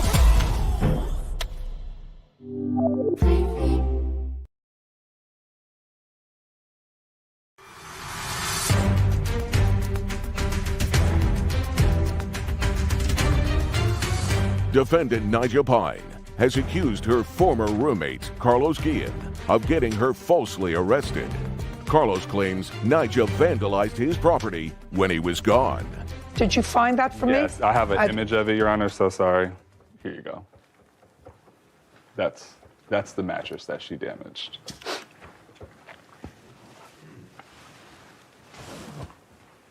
So you had a queen or you bought a split king, is that what you're telling me? Yes, I bought a Cow King, yes. Okay, so that was $3,000. Yeah. Okay. And you left this bed here, or what did you do with it? I had some people clean it, so. You had what people clean it? I called my maintenance people who helps out with the house and stuff, and he got some of his crew, and they cleaned out and cleared out the whole apartment, Your Honor. Cleaned out the whole apartment? Yes. What did they do with the bed? I believe they trashed it, Your Honor. I'm not sure. You don't know? Do you have a bill from them? From them, no, Your Honor. You don't have anything. I mean, what is it that you have? You don't have a bill for a new bed. Yeah. You have a bed that you say is comfortable. You don't have a bill from the people who cleaned out the apartment, because I assume somebody had to clean this apartment. Right. If you were moving out. Right. Well, right. I know I'm right. All right. I'm getting more disgusted with this case at every turn. Strike $10,000. Tell me about your tires. When did you find your tires So the tampered 27th, with?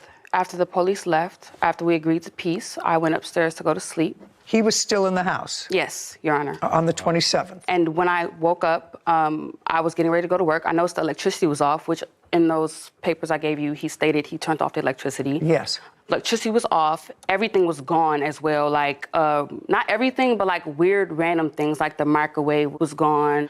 It was like a PS4 and like some like game setup thing that was gone. Okay. Like all of the valuables were gone. So he had taken some of his stuff out because he was moving. Mm-hmm.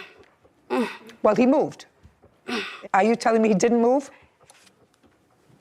Didn't move? Not yet. No. Oh, he's still there. He was still there. But he I mean, today, now. Is he there now? Oh, no, Your Honor. But he was still there. Like, his things were still there. Some of his things were still there, but he took some things with him. He took. When he left on the 27th. What the things he claimed was valuable. Anyway, so I go downstairs and I go to my car to go to work because, like I said, I didn't think this would go any further, to be honest with you. And all 4 of my tires were flat and bolts were missing out of my tires. You have photographs of that? Yes, Your Honor. I'd like to take a look at it. Are these repeats? Oh, this is one with the timestamp.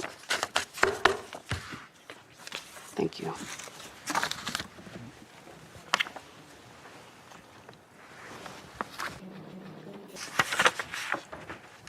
And he was not there? No, Your Honor.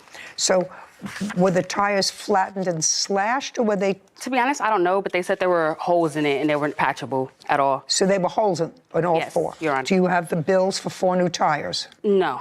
I paid cash. I should have. That doesn't mean whether you paid cash or not. It means we're not talking about. I we're wasn't not thinking talking about it, but I do have a receipt for the tow. The tow I will Yes.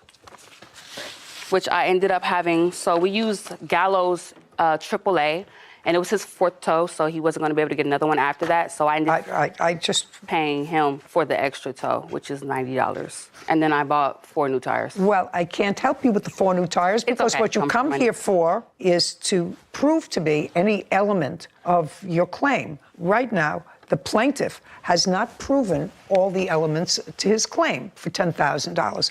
I believe he had to buy a new bed because that bed was destroyed, and I've already indicated who I believe is responsible for that. I do believe that he or somebody acting at his bequest, because I don't believe in serendipity and coincidence. This is far too coincidental. The damage to the home was far too coincidental to your argument with him, and the damage to your car is far too coincidental for me to be comfortable with. So I would, if you had a receipt, and we're not talking about years ago, we're talking about recently that you say you had to buy 4 new tires. Well, whether you pay cash or check for tires, you can get a receipt. And if you know you're coming to court, you're supposed to get a receipt. The same thing I'm telling you. I didn't know I was going to court. I thought it was all over with, to be honest. Very, very good. Judgment for the plaintiff on the complaint. My original order was for $3,000. From that, I'm reducing it by $90, so it's $29.10. Judgment for the plaintiff. That disposes of the counterclaim. Thank you very much. We're finished here. This court is adjourned. He never lived there. We don't argue like that. We never argued. It never was a problem. He's basically... His issue was with her. She's a hater, to keep it real with you. She assumed that I was trying to sleep with her man when I was just giving him evidence, so. We have DMs, messages. He came to me talking about her, and I addressed him. That's my girlfriend. Yeah, I mean, there's text messages of him thanking me. So it's kind of weird how that played about, but I don't know. He's tired of her, he's annoyed, and I'm like, that's not nothing that you should be telling me. You guys don't need to talk. She stays on the 3rd floor, you're at the bottom. Leave her alone. I definitely did respond, letting him know that, if you're gonna go around saying that I'm trying to sleep with you and spread all these lies, then we can definitely have a conversation face to face. I did say that, yes. But he's already been treating her like this from the jump. And that's why I messaged him to basically leave her alone. They definitely damaged his house. I've seen it for myself, so it's unfortunate how it ended, but we know the truth. Honestly, I don't want to hear from him ever again. I think you were right that there was far too many scenarios that lined up a little too perfectly around the same argument for it to be somebody else. Some other dude did it. I'm sorry that the plaintiff didn't tell me he moved and was in fact moving within a couple of days into a studio apartment. Mm-hmm. That would have been interesting information to have right from the get-go. I don't know why I didn't have it. It just would have gone to the extent of damages. I mean, if he had to buy a new sofa, and certainly from the vandalism, that sofa he needed, but he didn't need a new sofa. He had a studio apartment. That doesn't give somebody the right to vandalize your property and to break things. But the law is allowed to use common sense in determining damages. And I think your final ruling on canceling out the defendant's countersuit with the plaintiff's too large of an ask for damages was the right call. You think so? I think so. You know. I wish she had the receipt for tires. You could put two and two together that, okay, clearly. Oh, I saw the photographs. The tires were clearly flattened, but you don't know if they were flattened as a result of somebody taking the plugs off them and just letting the air go out of them. And without a receipt or without a mechanic's note. Really don't know. And this all happened 2 months ago, so she should have the bills. Anyway, you try to use common sense. And when the physical evidence isn't there of who done it, you sort of try to piece together a scenario that makes sense. Unfortunately, now you have some text messages and you have emails that assist in that.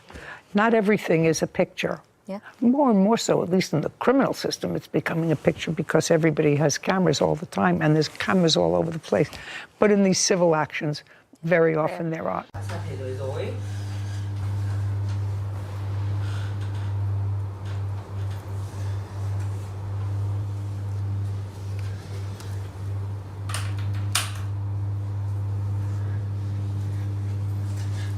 Hello các bạn, chào mừng các bạn đã đến với kênh của mình. Hôm nay thì chúng mình sẽ cùng nhau tô màu cho bức tranh này nha.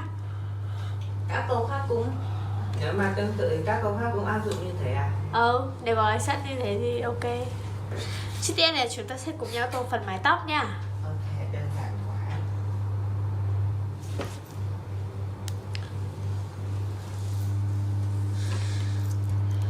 Sao để này đầu tiên là không ra được? Thì nhân ra nó đâu có cái gì chung đâu.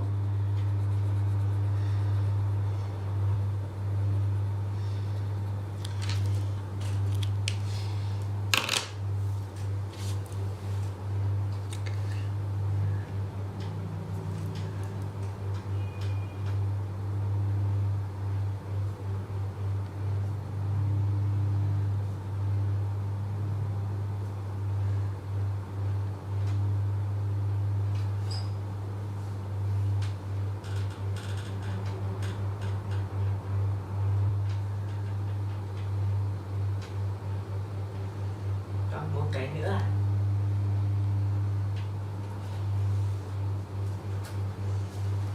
Ở viên chỗ à?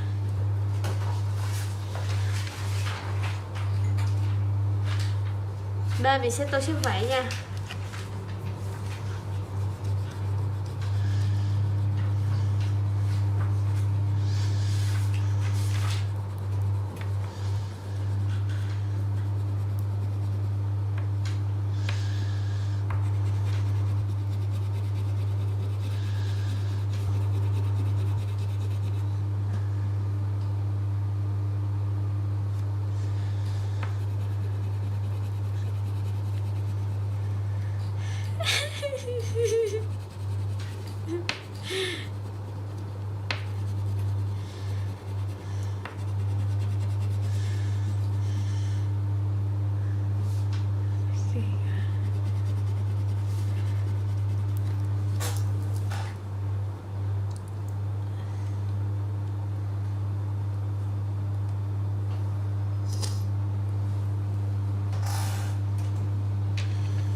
Cuối cùng là chúng ta sẽ tô màu cho đôi giày.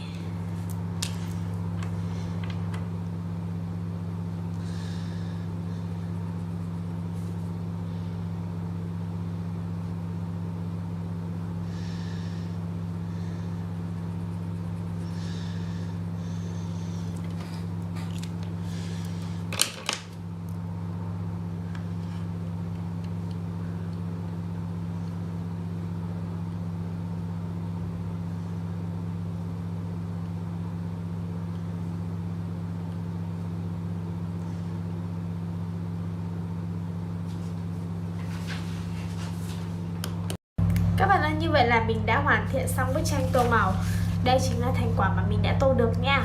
Cảm ơn mọi người đã cùng mình theo dõi video này. Xin chào và hẹn gặp lại.